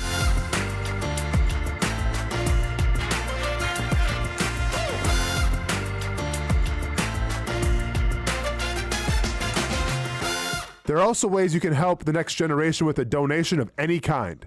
Just visit jaxpal.org to get more information. Empower a future, inspire a dream with Jax PAL.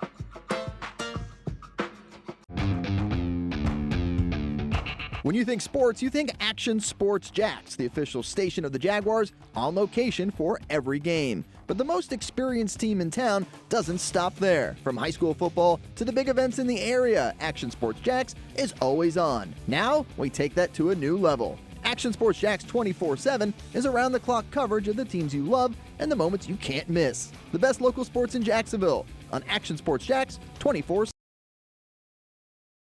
I'll tell you one thing, if you've got a basketball player in your life that's trying to take his or her game to the next level, you've got a great opportunity all summer long with the Jacksonville Basketball Academy. Coach Jim Martin over at Providence, he runs these academies, has done it for a long time.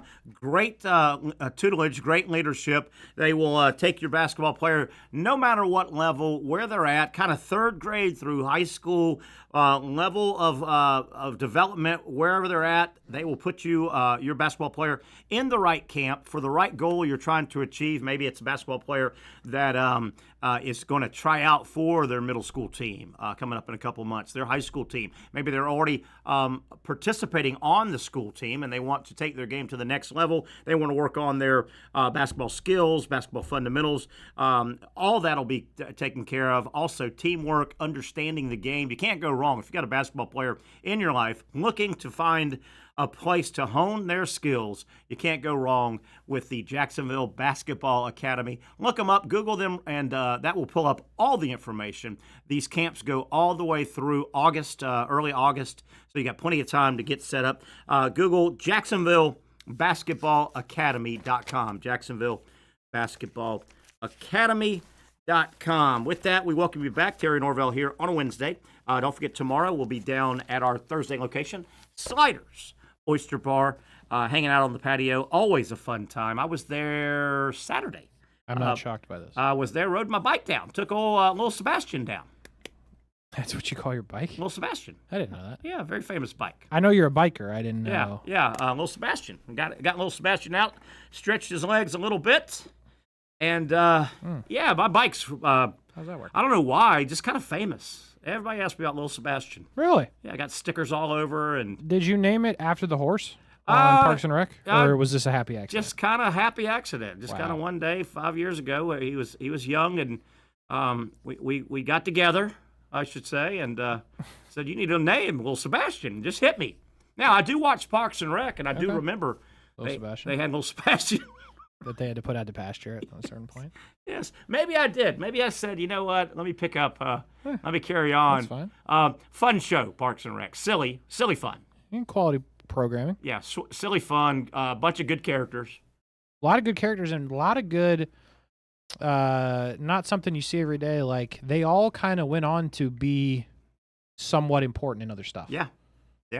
And so some heavy hitters in that show. I mean, you know, Rob Lowe has had a long, distinguished career. Amy Poehler, Chris Pratt has just blown up, right? Yeah, he's Star-Lord in Marvel. Yeah, I mean, he went big screen. Yep. Rashida Jones has been in a lot of stuff. Yeah. Aubrey Plaza's been in a ton of stuff. Aubrey Plaza's hilarious. Yep. My guy Aziz, he's good at stand-up. He hasn't really done much movie-wise. Yeah, and he's got good delivery. Oh, yeah. He's got that fun. Speaking of delivery, Ron Swanson, whatever. Nick Offerman. Nick Offerman, who's married to... Unbelievably famous, by the way. Yeah, and he's married to... I think she plays one of his ex-wives in that show. Oh, that's cool. Yeah, good show. Good, silly, you know, some shows you don't want to sit down and figure out a crime. Mm-hmm. You know, it's just fun, silly. Amy Poehler's real good. Mm-hmm. Really, really talented, funny comedian, and yeah, fun show. But yeah, my bicycle is.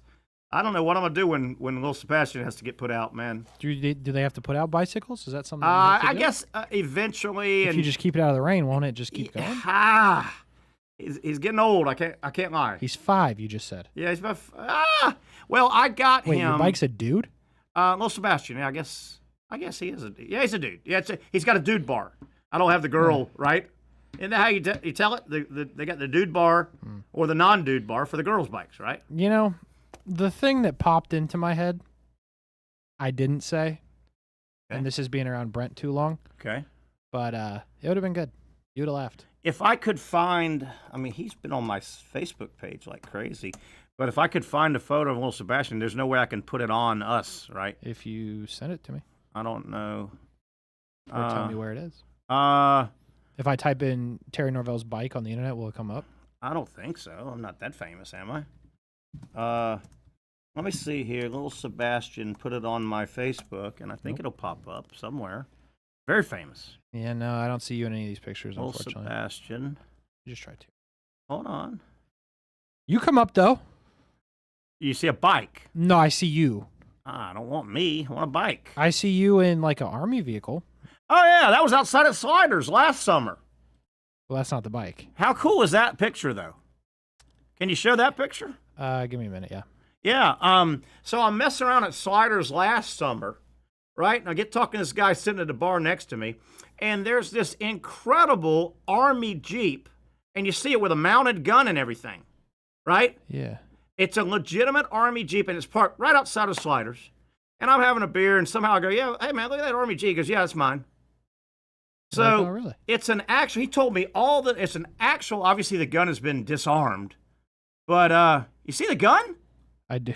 And that thing was we went out, and I said, he said, yes, sit in it. And he said, put the helmet on.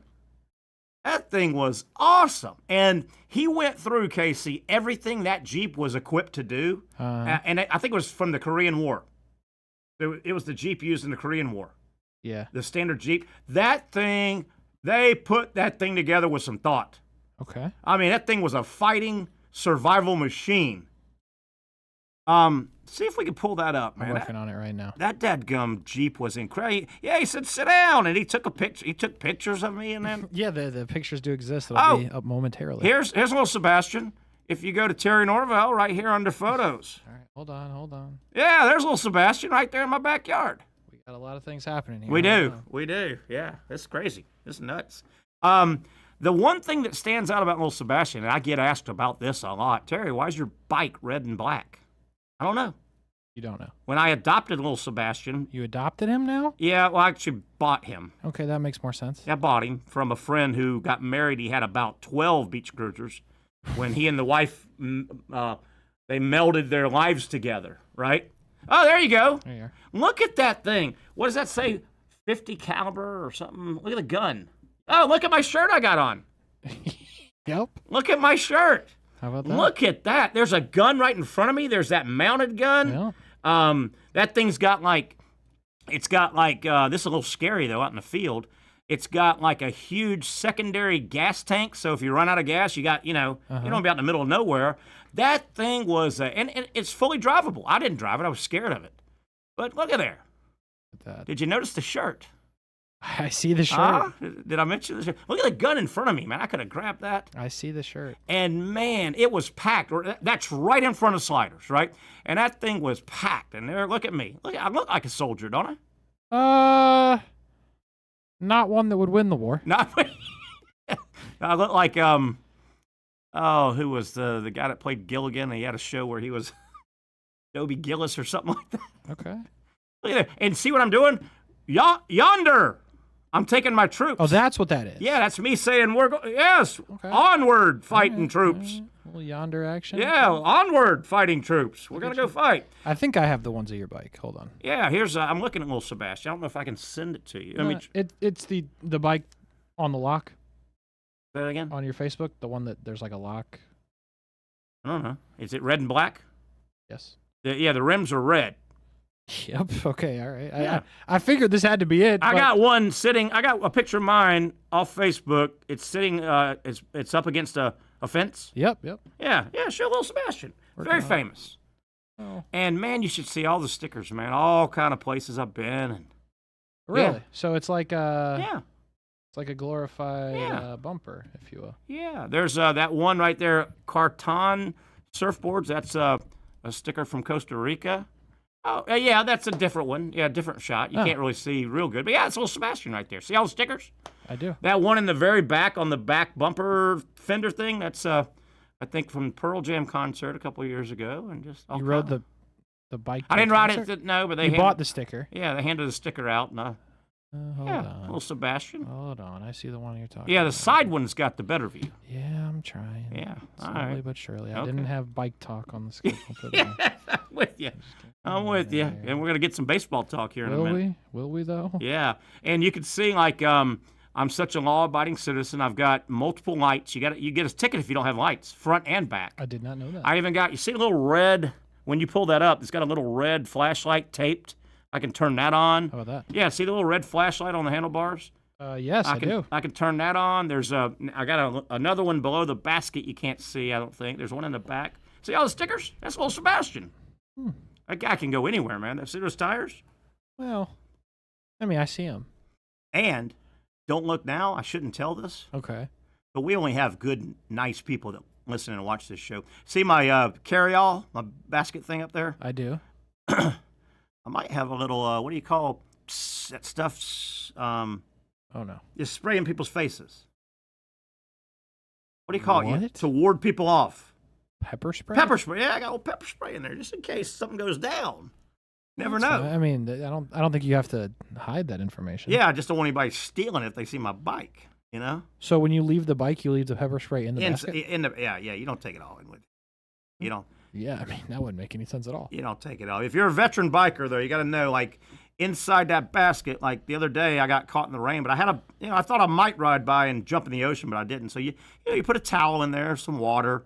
I'll tell you another good trick. Okay. Put a big, like a freezer bag, clear freezer bag in that basket in case you get caught in the rain. You can put your phone and all in that so your phone doesn't get sucked That's a good one. Yeah. That's a good one. So your phone doesn't get sucked away. And you see back there, the utilitarian bike, there's a pump on the back right there. I do see that. Just in case you get a little low on the air. Do you ride this thing to work? Like, no. Could you? What time would you have to leave your house? To here? Yeah. Well, I'd have to go over an intercoastal bridge. That'd be tough. So what? If I left my house on that bike over...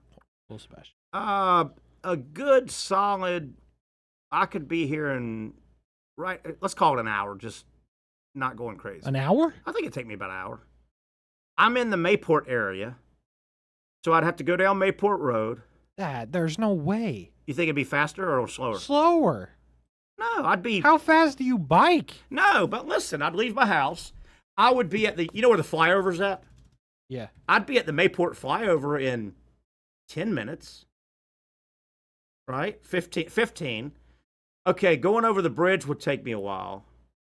Now, give me an hour and 20 minutes, and I could make it. It says the average speed of a bicyclist is 12 to 15 miles per hour. Okay, but when I come down that hill, but yeah, then I still got to go either.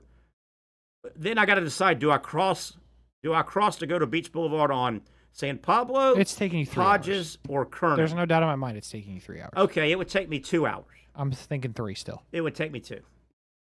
Little Sebastian's fast. I don't doubt the bike. I doubt the peddler. Little Terry's not so fast. Yeah. Little Terry's not so fast. All right, can we say bye to little Sebastian? Bye, little Sebastian. Good dude, man. We've been together for a long time. And you know my dog, that's what we need is a picture of my dog. It's okay. Do you know my dog? Not personally. Have you ever heard me talk about my dog? Yes. You know my dog's name? Sweet Penny. Penny, yeah. Sweet Penny.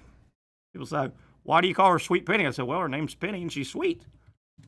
Sweet Penny. Makes a lot of sense. Yeah, I got a great dog. By the way, so we the Facebook we use back here is Stuart Weber, so he's going to be extremely confused when he's like, why were we searching Terry Norvelle 6 times on my Facebook? Yeah, and sorry, Stuart. Leave him a note. Say, hey, little Sebastian says hi.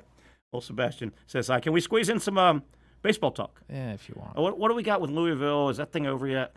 11-3, top of the 9th. So the Cardinals, they're getting that bird is getting beat up by the Chanticleer bird, right? Yes. Yeah. And you know that's normal. Chanticleer is a proud, fierce rooster, and the Louisville Cardinals is a little cardinal. Yeah. They're not fighter birds either. They're Not even a cardinals. little. They're nice, sweet things. It's not what they're here for. They're beautiful birds, aren't they? When you see a cardinal up close. Yeah, we have one in our backyard sometimes. You do? Not often, like we don't own it, but like it flies through sometimes. Yeah. Lands on the fence. Yeah. On its way to St. Louis.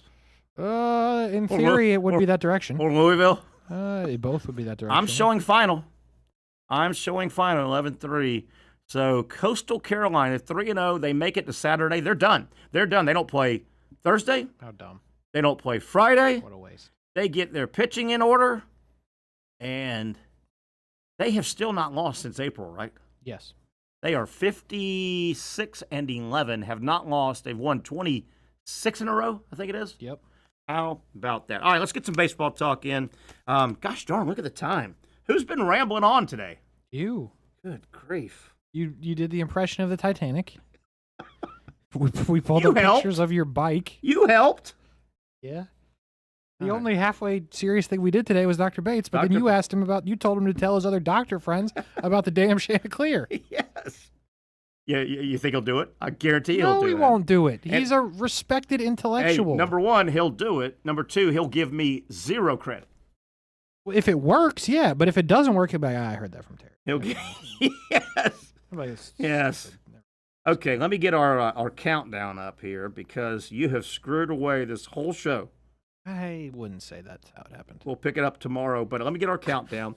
And let's all the stuff we were going to do today, we'll do tomorrow. But let's talk some baseball. Number 1, boy, the Phillies let a chance get away. The Braves beat the Mets last night, but the Phillies, they were on a 5-game heater. They lost to the Marlins. That's what you get for taking out Castellanos. I guess so, yeah. So the Phillies still 2 games back, and they haven't been 2 back in a little while. That's going to be fun to track. Today, do you realize we missed, by 1 day, we missed Scooble versus Skeens. That's a bummer. Scooble today, Skeens tomorrow. Obviously, Pittsburgh and Detroit. Oh.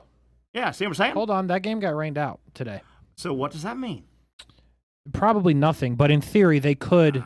If it's a doubleheader tomorrow, so they could, in theory, pitch Skeens in the Scooble game. That'd be fun, wouldn't it? Yes. So yes, Scooble. Well, fun in a relative sense would be 0-0 in the 7th. Yeah, you're right. I mean, it depends on how you feel about that type of thing. You are right. But anyway, I thought it was neat with dadgummit. And it was another situation tomorrow, if the schedule held, the Pittsburgh-Detroit game with Skeens was a 1:10 first pitch. And you know if you're a team playing Skeens, you want him to pitch at night, probably. He keeps catching these day games. Yeah, they got 1:10 tomorrow and 5:40. Okay, but we don't think. Would you want to put Ski if you're either team? You don't want to face the other guy. Yeah, no. If you're the Pirates, you're trying to win. You would pitch Skeens in the other game. But if you're trying to have people watch it, then you would. Yeah, definitely. Dodgers stay red hot. Dodgers have won. It's impressive they won 4 in a row. Okay, that happens. Man, They have gone San Diego, San Francisco, now San Diego, and gosh darn, they're 7-3 their last 10 against good competition. Dodgers playing real well. How about this irony? This is great. And Casey, I know you're a baseball guy. I don't know if you looked this far ahead. Okay, we know the big trade. Devers, the big trade. Last night, in a loss, he's now with San Francisco. San Francisco loses last night, but Devers is 2 for 5. He has a nice night, right? Yep. How about this juicy irony? Guess who plays in a 3-game series Friday, Saturday, Sunday? How about that? Boston and San Fran. Wow. At least it's in San Francisco. Is that great? Yeah, I mean, actually, now that I say it, I'm not sure that the Red Sox fans would have a reaction, a poor reaction to Devers, because I don't think this is really Devers' fault. Listen, I hope he goes, what's that math? I hope he goes 14 for 15 with a couple of runs. Isn't that juicy, though? Mm-hmm. How does that happen? The big trade just happens, and damn if these two teams aren't going to play each other. A little bit of luck. And they play once, right? Because they're cross. Yes. They're cross-league. Correct. So they play Friday, Saturday, Sunday. That'll be one of your huge stories. Yankees still scuffling. What the hell's happened? They can't score a run. Yeah, good. Who cares? Yeah. They've lost. It's interesting. Yankees have lost 5 in a row now. Because the Angels are, yes. Angels are just okay. They've shut them out 2 nights in a row. Yankees lost 5 in a row. Mets have lost 4 in a row. The Yankees don't look now, and you heard Kate talk about Tampa Bay. Tampa Bay now is 2.5 back of the Yankees, but that's not going to last. But Tampa Bay 2.5 back, Toronto 3 back, Boston's 5.5 back. Yeah, they're in it. How about that? Mets also, as I said, have lost 4 in a row as we look around some more baseball before we get out of here. Oh boy. There are 3 or 4 bad teams. The Nationals are one of them. 10-game losing streak. Oof. Hate to see it. 10-game losing streak. It's kind of surprising. Nationals. Almost hold my beer. White Sox, 6-game. Yeah, expected. Losing streak. Yeah. And Terrible. Speaking of looking ahead, and we were just talking during the break, we're only like 16 days away from 4th of July. I do. How about 4th of July weekend, the 4th, 5th, and 6th? 4th of July is on a Friday, so Friday, Saturday, Sunday. The one and only meeting, White Sox at the Rockies, baby. Ooh. You got to play that up, though, don't you? You got to. That's going to be played up, though, but oh, my goodness gracious. I'd love to go to that, wouldn't you? I'd like to go to one of those games. Love. Just go have a beer and watch these two. I mean, you could go to a minor league game for cheaper, probably. Yes. 23-50 are the White Sox. 16-57 are the Rockies. It's going to be a hell of a game. Well, think about that, though. You said 23 wins for the White Sox. Correct. You said 16 16 for the Rockies. They're closing that gap a little bit with the White Sox, aren't they? Yeah. Come on, White Sox. So your dog-awful teams, Rockies, White Sox, Nationals. Orioles in that or no? No. No. Is that your bad boys? Your 3 bad boys? Historically terrible. Yeah. And this year. Marlins, Pirates. Yeah. But are they just slightly better than the 3 we just named, though? So where are we at? White Sox have won 23 times. Right. Orioles 31. 31. Okay. A's 30. Okay. Yeah, I forgot the A's are terrible too. Marlins 29. Oof. Pirates 29. Ooh. So just lump them all together. Can we just sweep them all together? And actually, Nationals have won 30 games. How about that? They just happen to lose the last 10. How about that? So, let me see a couple more things to hit. We're winding down here on a Wednesday. Tomorrow, again, live at Sliders. Nationals lost 10 in a row. Ouch. Did you see the way Arizona lost? I did not. Last night. Toronto beats Arizona. Not only walk-off fashion, Ooh. Back-to-back walk-offs. Back-to-back home runs to walk-off. That's a How about that? Bottom of the inning, Toronto's losing 4-3. Solo home run to tie. 6 pitches, 1 batter, and 6 pitches later, solo home run to walk them off. I don't know if I've seen that. Yeah, that is wild. And by the way, this Blue Jays lineup is not, they've got some pieces, sure. They got Vlad and Bo, but, this is not the greatest lineup to ever play baseball. Yeah, and but good for them. They're creeping up Mm-hmm. at the top of the division. But, yeah, they go a right-hander, a left-hander, home run, within 6 pitches. 2 batters, 6 pitches. Wow. And they walk them off. That's going to leave a mark. Ooh, they were down 4-3. 1 out, 9th. This all happened with 1 out in the bottom of the 9th. 6 pitches later, bam, bam, see you later, alligator. Wow. All right, let's see if we got anything else to hit. Let me get to Major League Baseball real quick. I think we only have that one score, right? This guy that hit the walk-off, I've never heard of.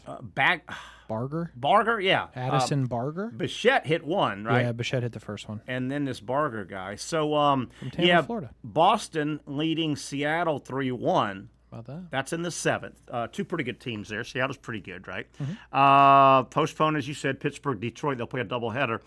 Philadelphia has got the Marlins. Philly needs to get that win. Colorado and Washington. Ugh. Yeah. That's a rough watch. L.A. Angels at the Yankees. Yankees got to get a win. Going for the sweep. Going for the sweep. And the Yankees have not scored a run. Yeah, how about that? Unbelievable. And the way they lost the other night was just like it was 0-0 going to 10th or 11th maybe. Ooh. And Angels get one across. Yankees load the bases and do not score and lose. That's going to leave a mark. Yep. And they lost again. That is going to leave a mark. So if the Red Sox hold on to win, they then scoreboard watch, hoping the Angels can beat the Yankees, and that would move the Red Sox 4.5 behind. You've got Arizona-Toronto after that walk-off. That's a night game tonight. Minnesota-Cincinnati doesn't do a ton for me. Mets at the Braves again. Again, the Braves got that first win last night. Kansas City finally got a win the other night. Caglione, again, 0 for 4. Boy, he's at 196 again. Going the wrong way. Pretty good series here that's getting buried. And really, Milwaukee needs to win some of these games. Milwaukee-Chicago. Oh, yeah, it's good. Nice one. Cleveland is at San Fran. Houston has the Athletics. And then I think tonight is the final of the San Diego-LA series. That would be correct. Yeah, final game of that series. And let me take a peek here as we're about to get out of here, trying to see if there's any huge pitching matchups that just make you Suarez goes for Philly. He's good. So, yeah, you would think he's not must-watch, but he's good. Yeah, he's good. Did anybody else that just jumps out? Chris Sale for the Braves. So he'll give them a chance, I guess. Is it Bubic? The guy, Chris, yeah. Yeah, he's good for the Royals. Boy, they need to start playing better baseball. And I mean, if Cubs Brewers is interesting, Mizorowski's on his second start. He got pulled with a no-hitter because he tweaked his ankle. Okay. So this is his second start in the majors. He's their top prospect, or one of their top prospects. And Jamison Tyon's been around forever. So the game that was showing tomorrow, Thursday, had Skeens going against undecided. So Detroit didn't know who they were going to throw. Now they're going to, I don't know, do what. But Skeens, he's down to 178, I think. Yep, 178. 178, and I don't think he's got a win in his last 4 starts. Let's check. He's stuck on 4-6, I think. He is 4-6. Yeah, no decision. He come on. He last won a baseball game May 28th. May 28th. Not too bad. And his ERA has plummeted every non-decision. Yeah, he's gone 277 to 263 to 244 to 236, 215, 205, 188, 178. Ooh. One win So in that good. stretch. So good. Braves run out tomorrow. Is it tomorrow they're going to run out Strider? Strider's 1-5, 4.35 ERA. What do you make of this cat? I mean, is it ever going to get back to where it was, that little stretch he had? Yeah. Well, I don't know if he'll be that good, but he's not. Yeah. I'm not worried too much. Starting pitching hasn't killed the Braves, has it? No, Bullpen, and can't get the offense going all the time. So there you have it. A lot of look at Major League Baseball. A lot of good storylines. Can't wait. And you're also seeing some teams, the Yankees and a couple other ones. They're just trying to get to the break. I think, yeah, right. Yep. Get to the break, catch your breath, and see what happens. Okay, so real quick as we get out of here today, we'll be back live tomorrow 4 to 6. The Young and Norvelle Show coming to you live from Sliders Oyster Bar. Let me get back. I think that final we said was 11-3. was the college baseball final. So let me hit. Yeah, didn't we say 11-3? I believe we Where did. were we at? So that moves on. Coastal Carolina 3-0 into Saturday's championship opener. Saturday, they will kick back, and now if you're Coastal Carolina, you want Arkansas to win tonight, right? Yes, yeah. You want Arkansas to win tonight Keep in it a going. 15-inning game. Yeah. You want Arkansas LSU to then have to meet in the if necessary game And go another 15. and go another 15. But the opponent would have 1 day off. You're going to have 2 full days off. And they'd have no pitching. And you would After think 30 innings of baseball, if it goes that way. if it goes that way, you would think they would. So that if you're Coastal Carolina, you are pulling for Woo Pig Suey. There you go. Woo Pig Suey. LSU beat them in the first game last Saturday, 4-1. These teams know each other very, very well, though. They played a lot of baseball this year against each other, and historically, they have played a lot of baseball. There you have it. That'll wrap up a Wednesday edition. Hope you enjoyed it. I know we enjoyed bringing it to you. For the gang, I'm Terry Norvelle. We'll visit tomorrow, 4 o'clock, live from Sliders Oyster Bar for the next edition of the Young and Norvelle Show.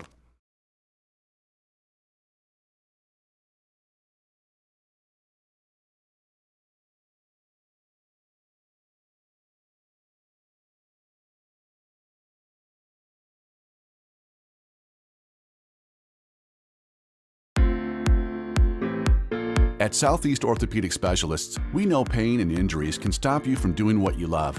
This is why our board-certified orthopedic specialists offer the latest in both non-surgical and surgical treatment options and create a treatment plan tailored to your unique lifestyle and goals. So, whether it is a sports injury or that nagging pain that's keeping you from doing what you love, our team has the right treatment for you. For more information or to schedule an appointment online, visit our website. Finally, a family atmosphere, kid-friendly restaurant with a real sports bar feel. Bricks Jack's Beach features all of that and a large, climate-controlled covered patio with misting fans and heaters for all seasons. Mix in an extremely diverse menu that features the most quality and affordable steak at the beach, and there's no reason not to enjoy your next lunch, dinner, happy hour, or big sporting event at Bricks Jack's Beach, 300 2nd Street North in Jacksonville Beach. See you at Bricks Jack's Beach. You really got to hand it to him. Hold on. The previous play is under further review. I'm not sure what he could review, but okay.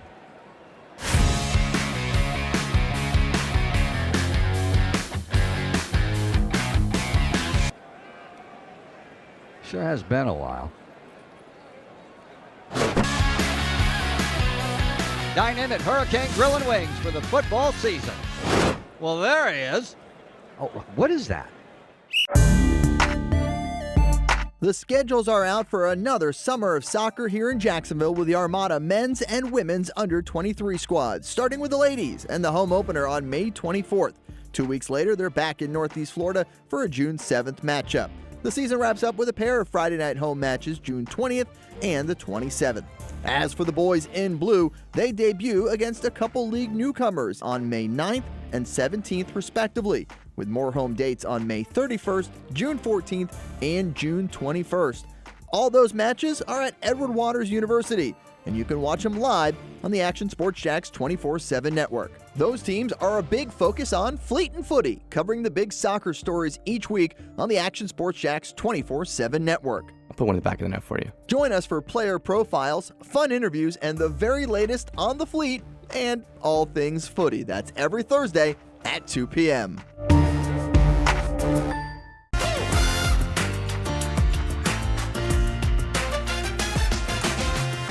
Empower a future, inspire a dream. It's a bold but simple mission for the Jacksonville Police Athletic League known as Jax PAL. Help the next generation of kids in Jacksonville shape a brighter future. Their after-school programs, teenage leadership programs. There's community outreach. It's been just an awesome opportunity to be out here with my colleagues and do something good for the community. It's really been an interesting opportunity to just see everybody work together in a way that we don't normally in the office. And there's sports.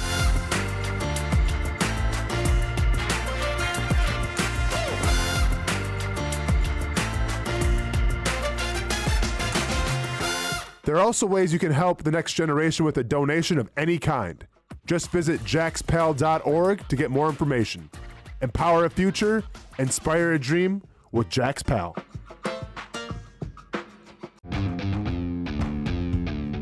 When you think sports, you think Action Sports Jax, the official station of the Jaguars, on location for every game. But the most experienced team in town doesn't stop there. From high school football to the big events in the area, Action Sports Jax is always on. Now, we take that to a new level. Action Sports Jax 24/7 is around-the-clock coverage of the teams you love and the moments you can't miss. The best local sports in Jacksonville.